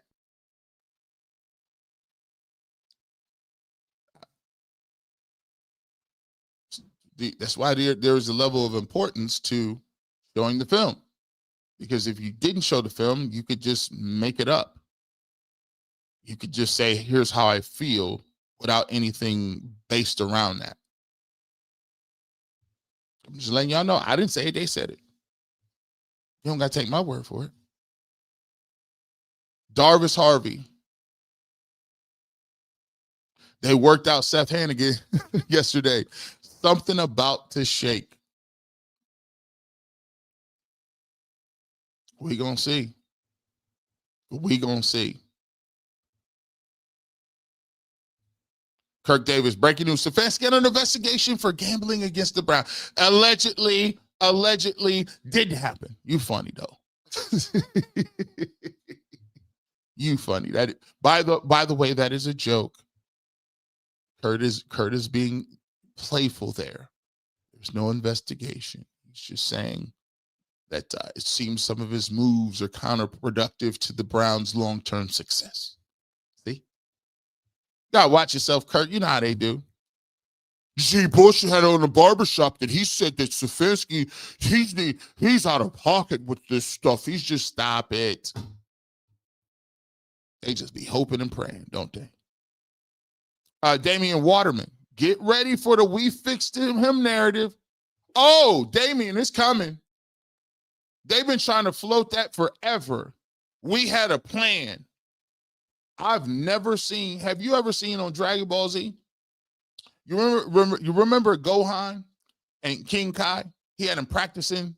King Kai had the Supreme Kai had him practicing with the Z sword, and he in there doing a bunch of nothing. And then the Z sword cracked, and then all of a sudden he taught him how to unlock his potential. You say, man, Gohan unlocked his potential. You say, well, what did he have him doing? Nothing. Yeah. If not giving reps and having you throw the trash cans, development is the craziest. This is life-changing. State-of-the-art technology. What program? The Browns had him on a chill out, go over here and sit on the sideline program, and it worked magic. Hey, kid, are you gonna matter of fact, no, we're gonna do this just so we know, so we can stop all the games, right? If they try to say all this about some development, come on now. Come on. So when they try to say, when he comes back, I want y'all to take a screenshot, Damian, when he comes back and says, because he will, if Shedeur Sanders plays well, you're going to say, give the Browns credit. Well, hold on, Tony. You just told us a couple of weeks ago the Browns are challenged to prepare 2 rookie quarterbacks to play. How did they fix that challenge? You told us on October, when was this? October 23rd, you said that the Browns are challenged. Challenge means difficulty in doing something. So if they're having difficulty in doing something on the 23rd, they fixed it in 4 or 5 days when he plays. I want y'all to make sure y'all see that. Receipts are important because that's coming. We fixed him. Okay. Sony QT says, supercomputer got a virus. You better get that Norton. By the way, Norton antivirus is, I think they might have snuck themselves as a virus in disguise. Man, I bought Norton antivirus, come with every computer, and then it crashes your computer when you don't buy it. That free trial go away, all of a sudden your computer just slow all the way down. I'm like, man, actually Norton antivirus is the virus. Maybe I just noticed. Stay tuned. If Kevin and Dillon are abysmal, do you think Kevin is going to be gone? Because at this point, it seemed like he's beating a dead horse and is killing his team. That's a good question. Do I think if Kevin and Dillon are abysmal, Kevin is gone? I think Kevin Stefanski is, I've heard from inside the locker room that he was going at people, calling out people in meetings. I said, what? Kevin Stefanski is berating people in meetings? Kevin Stefanski is feeling that energy because the thought process was, oh, Myles Garrett and Grant Delpit and all these other dudes, they doing some talking. If you ask me, I think they're playing for pride. I don't think they have any sort of confidence in Kevin Stefanski. So he's going to either have to instill some confidence with some wins, or he's going to have to, or at that point,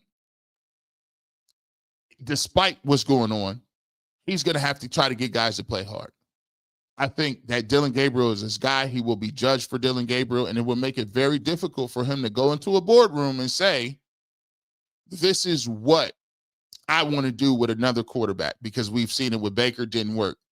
We've seen it with Deshaun Watson, didn't work. We've seen it with Joe Flacco, didn't work. We've seen it right now with Dillon Gabriel, does not work. At some point, if you do want to have a quarterback, I don't know if I trust him with the evaluation of saying that quarterback is good or putting him in a position to win. So long story short, yeah, he's going to be judged for that. And if it don't get better and they don't play well, he will be gone.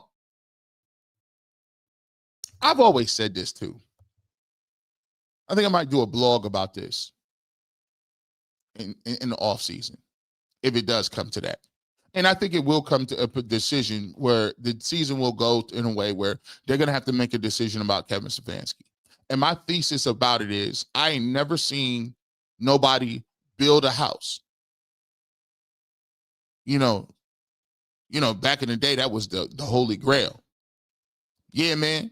And you know, Tone over there, man, Tone doing good, man. Oh, for real, what he up to, man? Tone, man, listen. Building him a house, man, 3 acres. Building him up, ground up, flow up. Oh, for real? Yep, 5 bedrooms. 3 acres, man. 3 whole acres, man. He doing it big over there. Okay. I ain't never seen nobody build no house and take the old furniture with them from the old house. Ain't never happened. If I got enough money to build a house, that old furniture ain't gonna be nowhere near my spot. For what? I'm bringing all new furniture up in here. I got all new furniture. From the flow up, rugs, all. I'm gonna just leave the other stuff there. Tell the realtor, hey, y'all do whatever y'all want to. Leave the TVs on the wall, the fixings. I ain't even taking family photos. I get some new photos. No, I'm playing. Sir, you got your wedding photo. We didn't care about that. I got a new house. My wife know I love her wedding photos. Who care about that? We'll take some new photos at Sears or something. She got the new iPhone 36. I'm cool. I get my own little picture. I don't see nobody that's taking no furniture with him. I say that to say this. You messing around and you want a stadium in 29. You keep selling us on the stadium.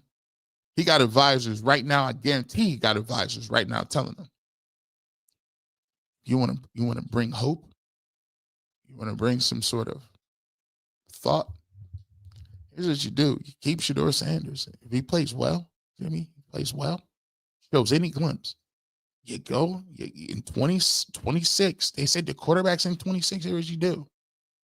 He already has a ready-made fan base. If he shows anything this year, you play him. He already has the number 1 ranked jersey. You can be on TV all those games. You could sell out the stadium. Give him a whole year runway. Get him some receivers. And guess what? A new coach buys you 3 years. A new regime gives you 3. Because now they want to see what you do with them the year 1. Year 2, you're going to try to figure some stuff out. You get a whole new 3-year selling hope, optimism, and hopefully by the time you get into that stadium, you got a whole new different fan base. You don't think that's going to help you get a Super Bowl? And I don't even talk about on the field. I'm talking about when they go there. You think all those, see, he got a national fan base. I'm just like, this is a whole first for another day. He got a national fan base. You think they ain't traveling? They traveled to Carolina. The baby's from Carolina. He said, I mess. Somebody now, see, he got advisors right now. He said, do the smart thing, Jimmy. Let me tell you something. All that quarterback at 26 stuff, even if that quarterback, think about it from a business standpoint, even if that quarterback is good, he don't got the star power that this guy got on your roster now. He got the number 1 jersey today and ain't played a lick. He's leading Sports Center, ain't played a down. Can you imagine if he plays a whole year? That's what they're thinking about. I'm gonna just let y'all know. I'm just giving you. Don't take my word for it. I only have been right about a lot and a lot.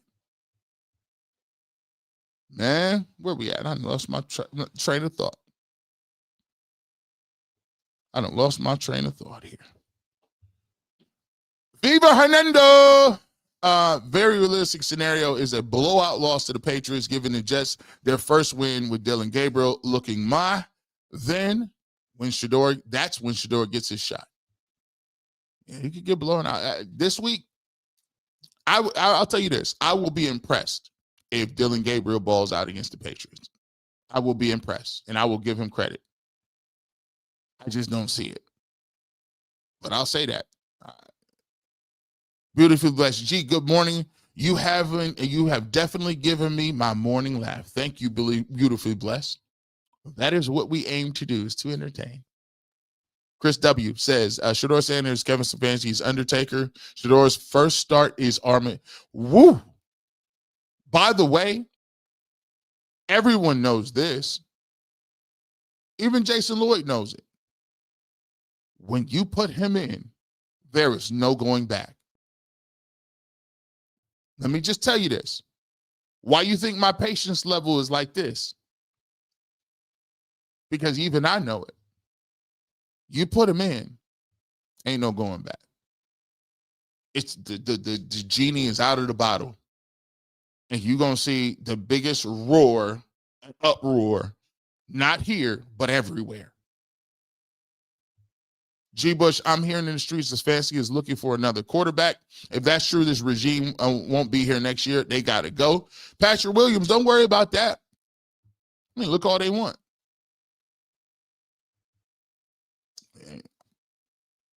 I've told you all along. You can look all you want. It's not in his power anymore. If he had control over everything like he once did, Flacco would still be here, or Pickett, and they aren't. And then Zappy would be backup quarterback, but he isn't. And everybody wrote the article saying that he would be. Where do you think they got that from? They didn't just make it up. What? Then you delay for a week? I'll tell you. I'll let you know who's going to be the quarterback next 2 days. He can bring anybody he wants to. The owner has just already said he's going to play. The moves tell you he's going to play.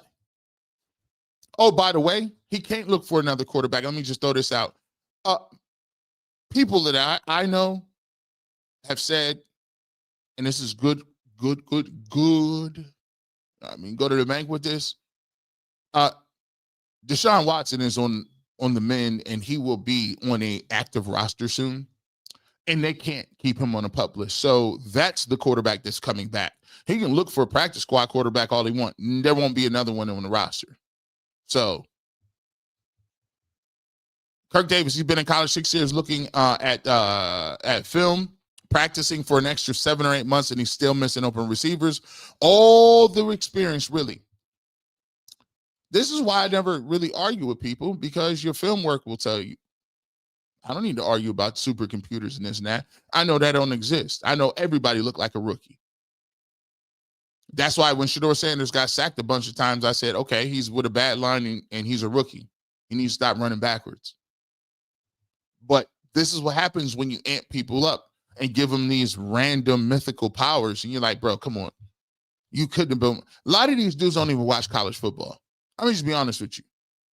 A lot of these dudes, I'm talking about people who work in the industry, don't even watch college football. So I'm not going to be bothered by your opinion on players. I'm like, all right, well, obviously you didn't watch them play. So what am I going to do? Argue with you for what? Digital Mafia, perfect weather too. It is going to be nice. Facts, G. Bush, like with the quarterback competition, why wasn't Hard Knocks top on the list for publicity? Because it would highlight the dysfunction in there. By the way, dog, the Browns have been on Hard Knocks, I think, twice in the last couple of years. So they're not on the list, and no team really wants to do Hard Knocks because it is kind of like invasive. But the reality is, most people, when they're reporting, like I said, they're not seeing practice anyway. It's kind of wild work, right? That people can make up things and don't really be the truth. I mean, it's just their opinion. I'll say this, not necessarily the truth. It's just their opinion. Sarita Allen, G. Bush, they make every excuse in the book to justify Dillon's performance. ESPN, Cleveland, the majority of these sports reporters downright ridiculous. Easy is just silly with sorry, not sorry. I mean, here's why. This is why, Sarita, what I like to do is I like to, when I come up with something I want to say, I like to put it together. I like to package it. For all those that haven't seen, go back and watch the packages earlier in the first hour and tell me where I'm wrong at. I didn't say it, they did.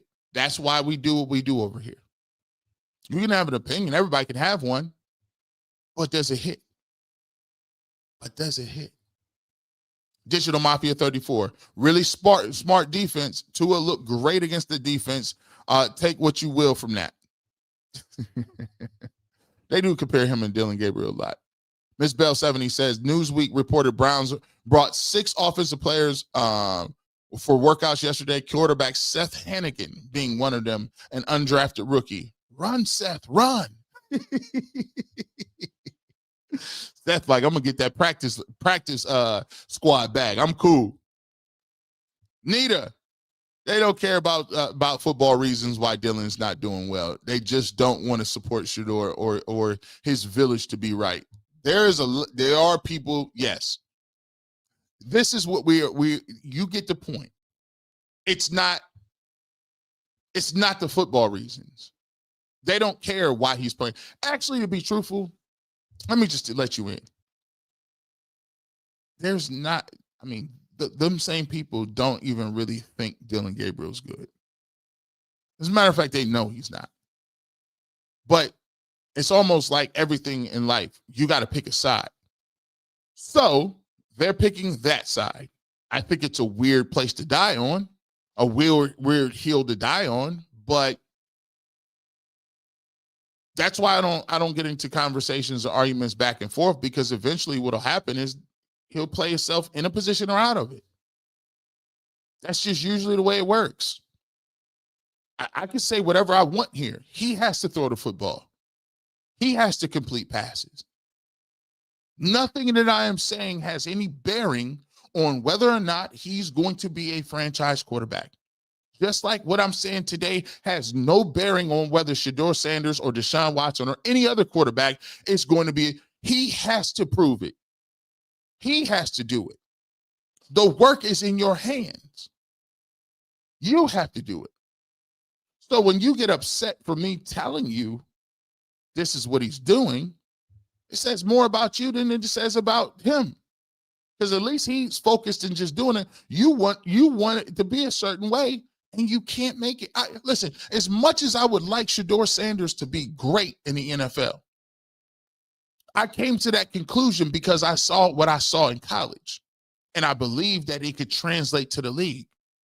But if he doesn't come out and do it, then what am I supposed to do? What am I supposed to say? The problem we have here is people don't even want that opportunity to be given. That's what the fight is over. The fight isn't over if he's good or not. The fight is over given the opportunity to even prove that he's good. That's the crux of the argument. The goalpost moving, the grandstanding, the narratives. Look, it ain't about whether he can play or not. We are arguing that he deserves an opportunity to do it. But we got people, cut him. How you sit up here and say cut him, and you see the play that you got in front of you? But no, because it's not about actually seeing him play. You don't want that to happen. I'm just going to keep it above. You say what you want. Look, I'm showing you the examples.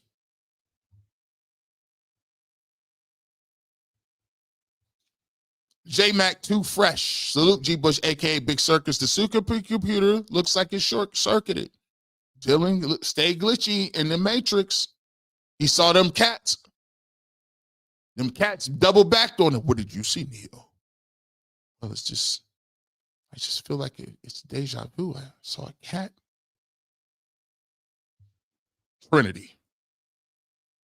Usually, we got to get to the top floor. What's going on, Trinity? Usually when deja vu happens, it means that there's a change in the Matrix. I done watched that a couple times. Stay tuned. G. Bush, what happened if 12 goes out there and does what he is capable of doing? Well, then we have to somehow do mental gymnastics and say, here's what you'll see. Well, listen, to be fair, G, we all knew that he had the prerequisite skills. It was very obvious in college what he could do. It was just a question about his maturity and his readiness, and the Browns have done a great job of bringing him along slowly. I mean, how many times have we ruined guys, G? How many times have we ruined people going all the way back to Tim Couch? I mean, it's so crazy to see this, and I don't understand why people wouldn't be excited that the Browns have developed a quarterback and excited about what we have on our four.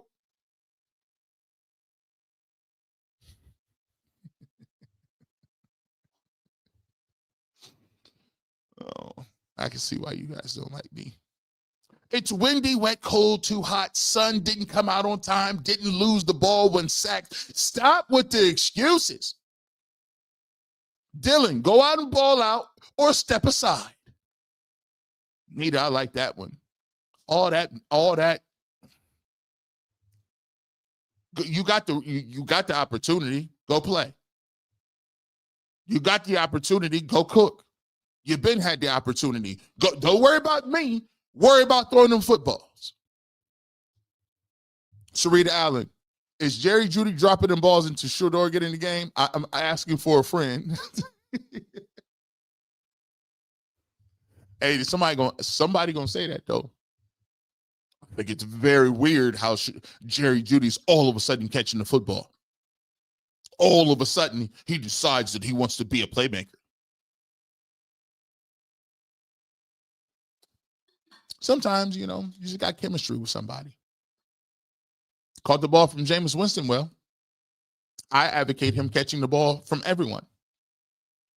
It's yet to be seen if he would continue to do that.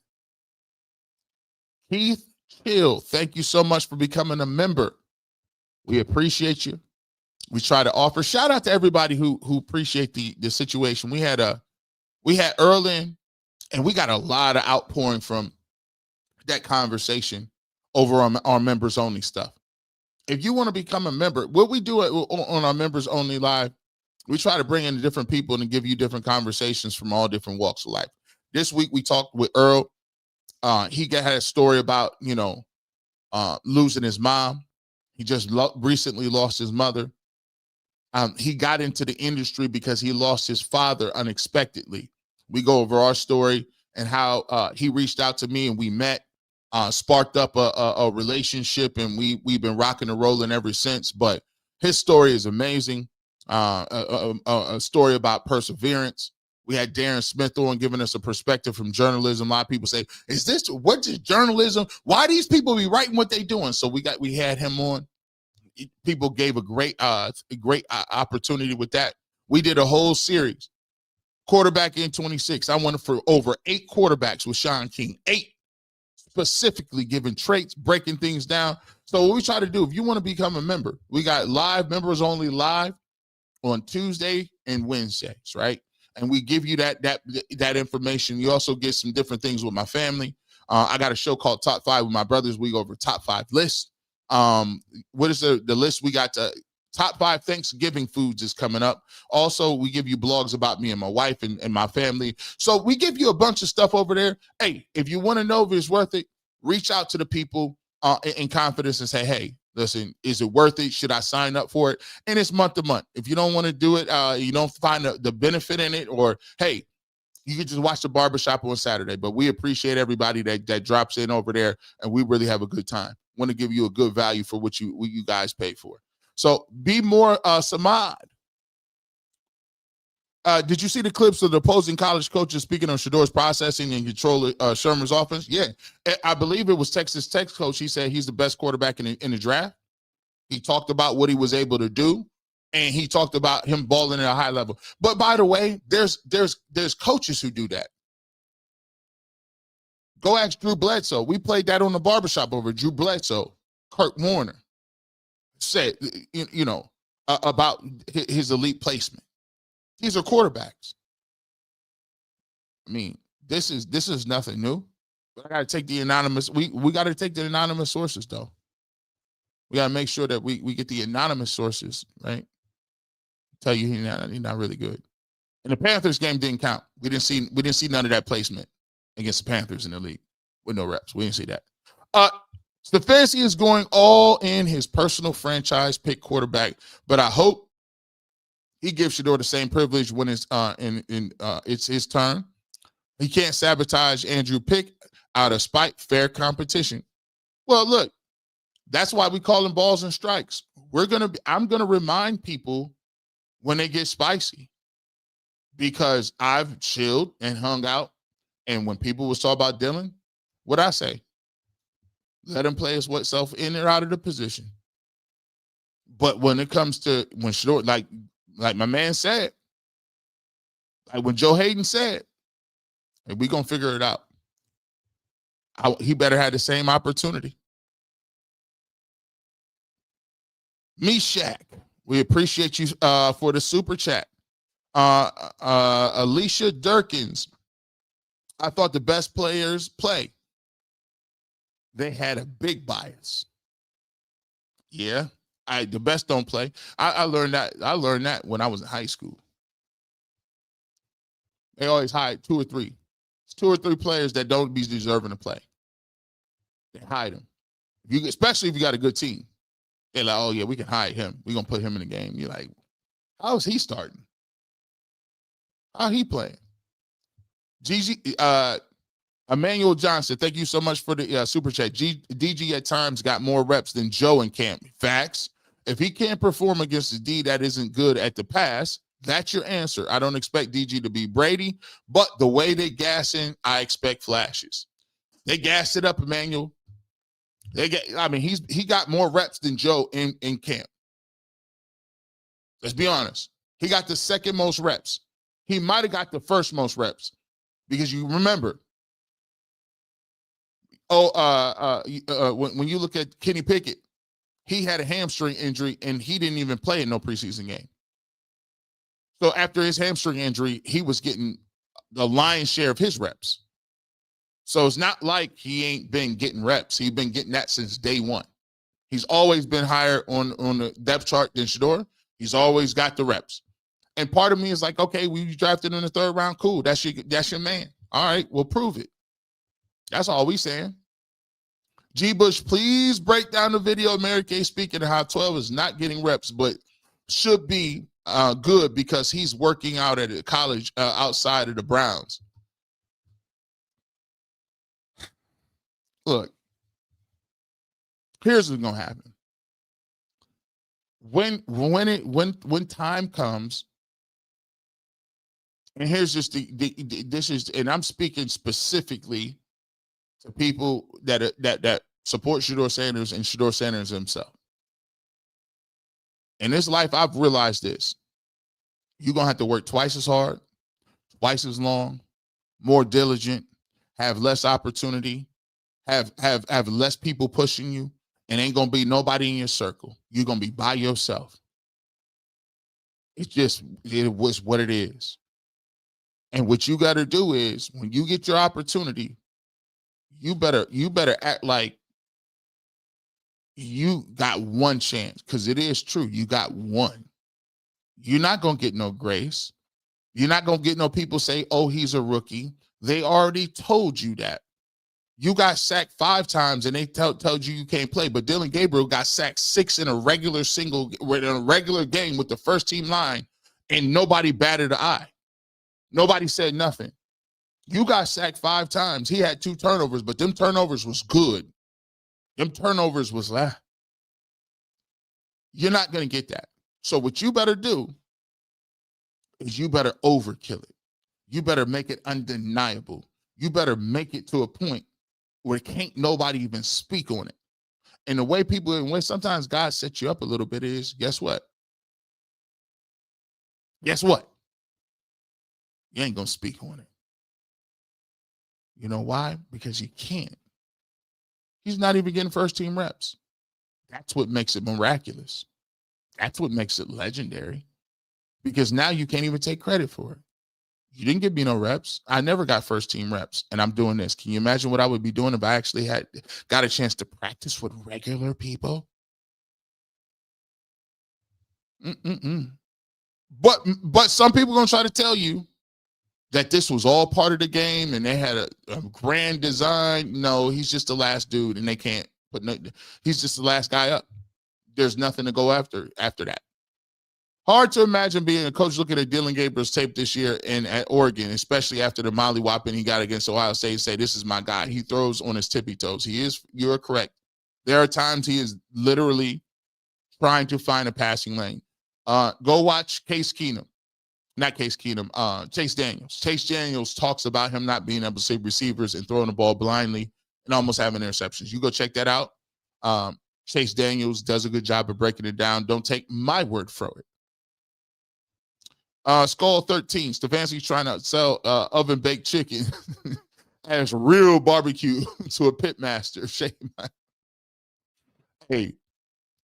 Hey, first and foremost, man, if you ain't smoking no chicken, if you ain't, listen, I already know you ain't no pitmaster. Hey, bro, your smoke is you ain't got no clear smoke up at the top. Your smoke is real cloudy, bro. Real cloudy smoke, man. That's supposed to be a clear blue. How I know your meat gonna taste all good? Talk about that's that. That's the outside of Walmart chicken. The hot and ready $5 boys. The Browns organization is run by Sato machinists, feeding off of torching his fan base from top to bottom. Pam C, you crazy, bro. Chef to Smith, G. Bush, do you think Shedeur can win games in the current offense? Also, do you feel that the 2020 draft would be better suited aiming for a darting quarterback and a quarterback? That's for you all. Thank you for all the work you put in and give us the greatest content. Thank you so much. Let me ask you a question. First of all, I appreciate you pulling up on me and pulling up. I put it to you like this, man. It's 4,600 people in here right now, whether it's on YouTube, Facebook, or Instagram. Not Instagram, but Twitter.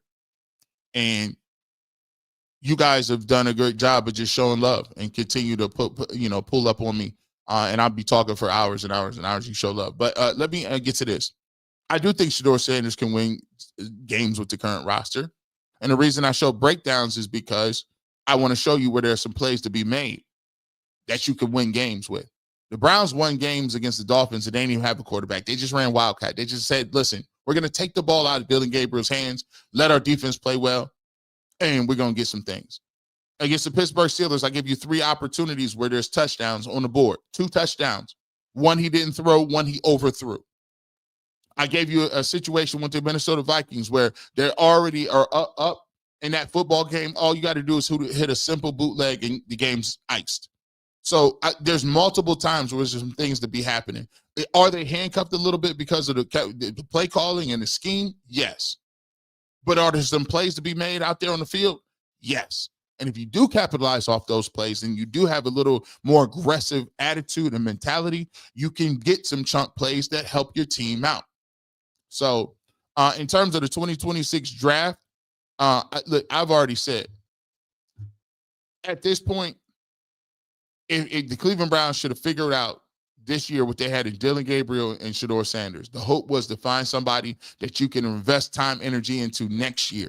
You go get you a tackle, you go get your receiver, you actually give them reps. You actually let him throw to people and then see what he does. And then you could make an evaluation from there. So I would draft a tackle, 2 tackles, multiple receivers. I'd go out and get me some. That's what I would do. I would put the infrastructure together, and then guess what? If they ain't no good after a whole year, you know what you can do? Then you can sell yourself, because Lenora Sellers and Arch Manning are both going back to college. And then they'll be in 2027. And then after you've exhausted all of your opportunities and seeing Dillon Gabriel and Shedeur Sanders, if at that point you actually would have some ground to stand on to say, I think we just need to upgrade at quarterback. But you fast forwarding it, talking about I'm not going to see him play and get another quarterback is wild and ridiculous. It's crazy. Ms. Bell, it's a time and place for all things. Yes, you are. You are correct.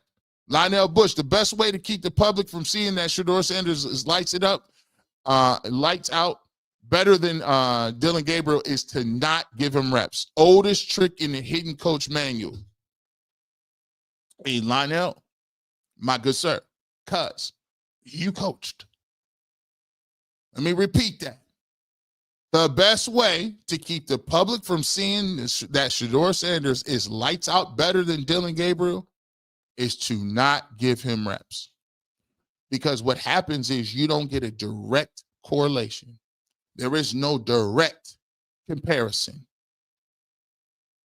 You noticed Shedeur didn't play against the Eagles, right? Lit it up against the Panthers, didn't play against the Eagles, and then played last against the Rams. And then was not allowed to finish the game because they took him out during the last drive. Oh, I was saving him. Oh, you were saving him from what? It's a preseason game.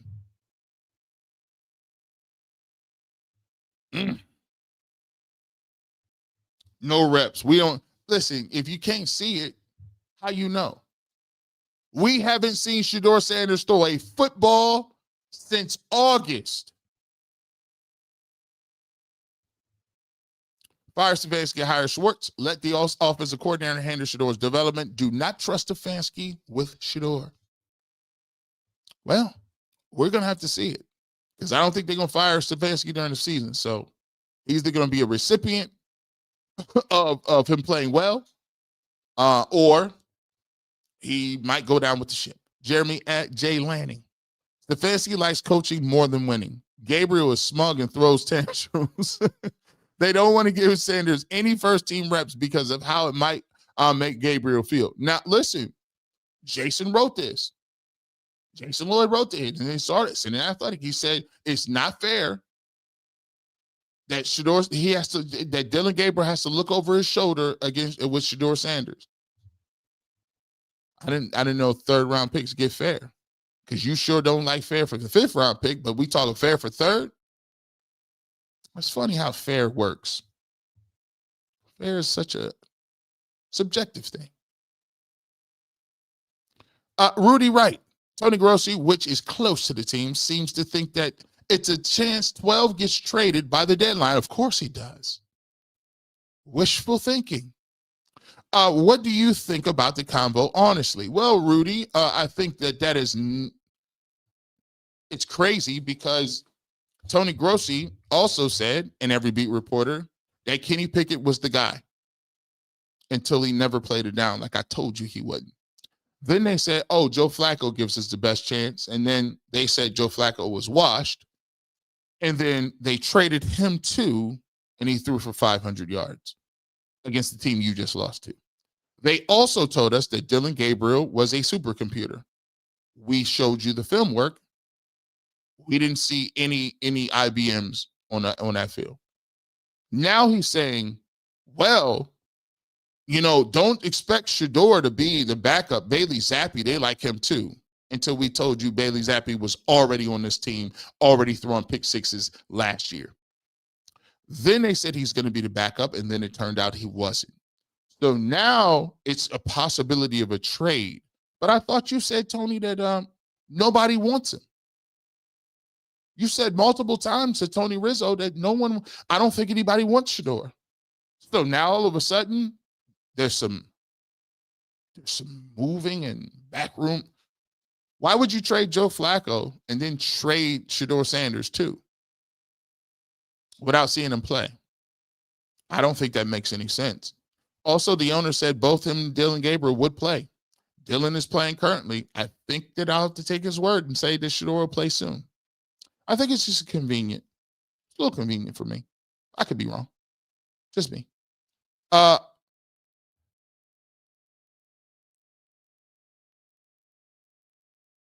Is that Miaxbley?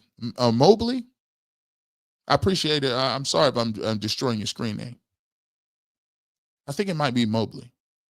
If it was EAU. But there ain't no U in there. But I appreciate the super chat, though. Barry wanted Sanders from day one. Stefanski didn't want to hear the Dion should be the coach noise, so he shut it down and plays up Gabriel. The organization Fork used the coach, but Barry staked his career on Sanders. By the way, I think a lot of people also say that when you ask about who's who and what's what, I think a lot of people like to tell you that it was Andrew Barry. It was Andrew Barry that drafted, that moved for Deshaun Watson. And they talked about him getting fired for that. But now he got a draft class. And now Shedeur Sanders hits. Who has the power? Sarita Allen. His daddy Prime said he has been reading and reviewing defenses since he was 8 years old. His daddy is one of the best defensive players in football. You really think he didn't teach you this? But you do know, Sarita, that they've gone to a point to try to I don't understand how you. I don't get how you try to, discredit Coach Prime. You can't. I don't even think certain people should be able to talk about it on football. Coach, listen, don't get it twisted. He's one of the greatest football players of all time. Of all time. It's not debatable. And for people that are trying to act like he don't know and he ain't taught, it's ridiculous. It's ridiculous. And they won't say it to his face. What are you going to say? Youngtown's King. Norton's trash. That Norton antivirus, boy. Don't you put that on there.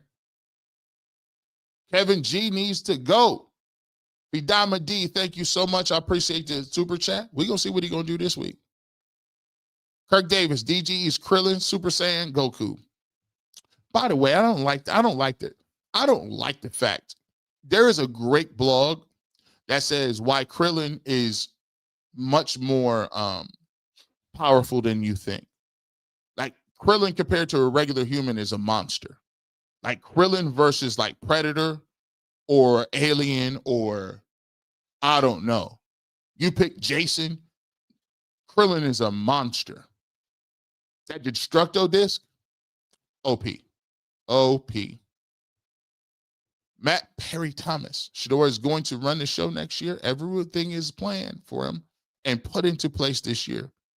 They will be drafting wide receivers and offensive lines, members only. I appreciate you.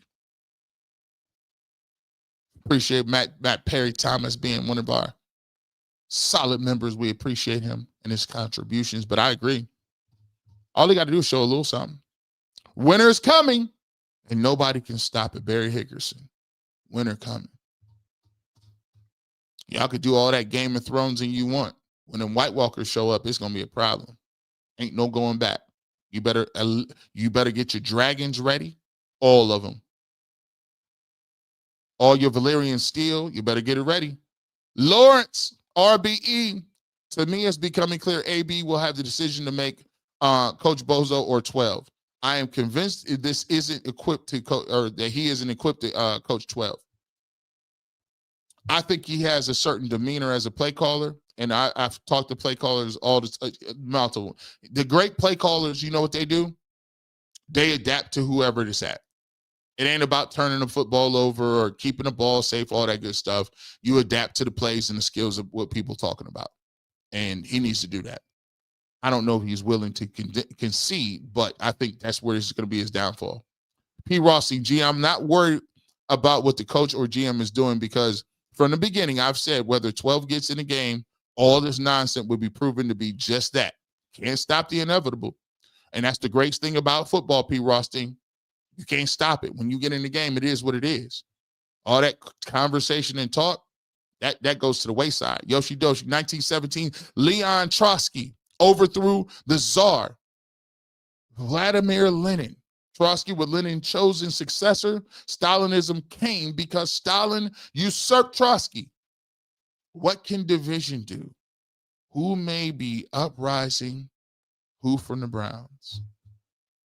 Listen, he just gave you, he just basically, he gave you the story. The only thing you missed was Rasputin. He gave you the Russian history.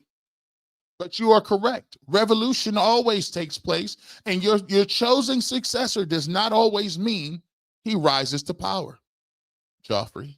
What we're looking at here is, I think Andrew Berry is making his move. He's like, I got Quinshawn Judkins. I got Carson Schlesinger. Don't let me find out that I got a quarterback in this draft too. The coach just wouldn't play him. That's gonna hurt. Levitt 6. It seems to me that that the bad they say about 12 is really the truth about Dillon Gabriel, and the good they say about Dillon is really the truth about 12. Ain't that funny how the things can be flipped around? So it's funny about how play sometimes changes the way you think about things. DG looking like the light's too bright. Jared Allen. Yoshi Doshi, nothing but love. Feature Earl. Always overcome big man. I appreciate you. Earl, appreciate it too. Mike Fitzpatrick, just a fan. I'm just a fan. We all a fan. 12 already. J Mac Fresh, Too Fresh says 12 already said he has the cheat code to the offense. The offense is pretty much the same thing he ran under Shermer at Colorado. Stefanski was taught by Shermer. He threw for 4,000 plus. G, as I said on UCSS, a pain the savage. It's almost time for the walking dead defibrillator. Excuse me, for the walking defibrillator. When a dead team feels it has life, everyone on the team will suddenly play better. I've heard from multiple people inside that locker room, and I told you I'm talking high-ranking players, not no regular ones, not no third team receivers. I'm talking about ball players, and they make a lot of money. People been waiting to see Shedeur Sanders play since camp. Now, you can refute it. But I was the one. Why do you think I was really kind of like, all right, make Bailey Zappi the backup then. Go ahead, see what happened. Why everybody all had their articles out talking about why Zappi was it. What did I say? Go ahead. You bad. Make him the backup. Guess that didn't work out. He's not the backup. So all you need to know about the people in the locker room like being like, nah, we're not playing that. After we didn't see Flacco go for actually, we need to be talking about replacing you. How you got any rank? People started to wake up and realize my contract here is I'm going to outlast you. You better be lucky we out here still playing hard. Bailey's happy. Lawrence RBE, thank you so much for the super chat. We don't see footage of 12 at the high schools practicing. You don't think that the ones are not there?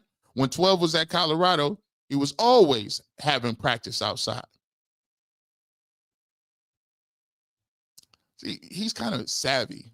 I'll give it to him. That's what happens when you got your own media company. See, propaganda works in both ways, don't it? Hey man, they ain't even giving me no reps. I gotta go. I gotta go find my own reps outside. It's powerful, ain't it? See, Sean King said he needs to be doing the reps inside the building. I said, Sean, what Sean didn't understand is sometimes you got to fight on two fronts. There's the real life, and then there's the propaganda. You see, inside the facility, Shedeur Sanders has made the calculus that Kevin Stefanski isn't the only decision maker. He's seen him practice all the way. He's seen him practice. He's been there before, after practice, all the time. He still wasn't getting reps. So sometimes you got to fight in a different way. You can't really fight in the media because they be trying to bait you. So you can't do that. But you know what you can do, though? You can use the same propaganda they use. Look at me out here working hard, throwing the ball at a high school with high school kids. I'm just keeping my head down. I can't get a fair shot in the building. I'm going to work hard there, and I'm going to work hard on my own, too. In the rain, at high schools and colleges. And you know who's susceptible to that? Might not hit the same for quarterback coach or the Kevin Stefanski. But that sure hits with the owner. The owner actually watches SportsCenter. The owner actually is on Twitter looking at people say. The owner in the marketing department is actually looking at all that stuff. And he's like, wow, look at this guy. He's outside throwing. Wow, Shedeur, this guy is. You see, sometimes you got to fight a different way. See, I hear what everybody say. This is why it's gems. Jules, Ashlyn Jones, did you notice he never say Shedeur Sanders by name? He actually does not come out and say, hey man, I'm excited about Shedeur. Shedeur, listen, he's done some great things. His college tape speaks for itself. We got two young quarterbacks that we like, Dillon and Shedeur. Both are going to get an opportunity. Both have shown us some great things while we drafted them, and I'm looking forward to it. He didn't even say nothing like that, and I just came up with that. That was regular. He didn't say nothing like that. Human nature is funny. Miss Bell, took my fam to Colorado homecoming from Minnesota, from Shedeur last year at Colorado. We will be in Cleveland or wherever he starts. Oh, there's somebody knocking on the door. Hey, you see that? Lord of the Drip. These beat reporters are all suspect. Like 3 of them went to college at Oregon, including Mary Kay. I didn't know she went to Oregon. I didn't know that. And I know Mary Kay for a long time. But let me tell you something. She did say this though. I got my ear to the streets. She did say this though.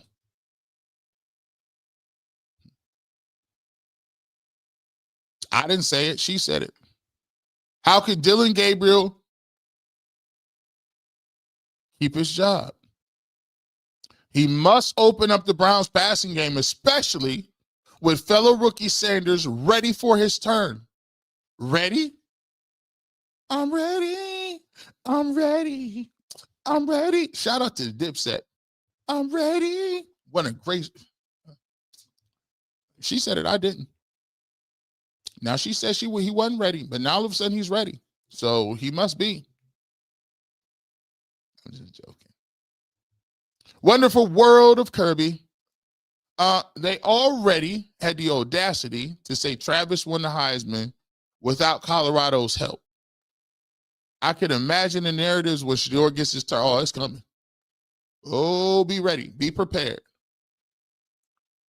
Stay tuned. Since when did Kevin have the pedigree and resume to properly evaluate? I don't know. You tell me. Raspy got to goat the roof and boink Nick's lady. This is crazy. Yoshi Doshi, you need to be an English teacher. You need to be a history buff. If you know, you know. It's been a long show. We usually do 2 hours, but here's what I do. When you send a super chat, I spend my time, energy, and effort in giving you what you paid for. And I want to make sure that I read your comment, and I want to make sure I give some thoughtful insight. So I appreciate all those who stuck around. I appreciate those who sent super chats, and I appreciate every single person who pulled up for the barbershop. We do now have condensed versions. So shout out to my team. We have the condensed versions that drop. So we will drop these for individuals so they can get the good pieces. But this is what we do. We want to have a conversation, and we put that time, energy, and effort into trying to give an entertaining show. So we hope you appreciate it. Coming up tomorrow, it's going to be one of them. Pull up. UCSS. Make sure me, Earl, McNuggets, right after the Patriots game. Then you right back over here for the barbershop. So we right back at it tomorrow. It is a pivotal game. I need everybody to pull up, ready to go with a coffee or ready, because we're going to break that thing down. I'm telling you, it's going to be different. People are going to be calling for some stuff. They're going to be calling for some stuff if and when they don't play well. I already said it. If they do play well, I will give them credit for it, because I don't have a good feeling about this game. And you hold me to that, right? That being said, you never know when you might show up, radio, television, internet. But if you want the fresh cut, you want that real, and you want the receipts, the barbershop is the place to get them.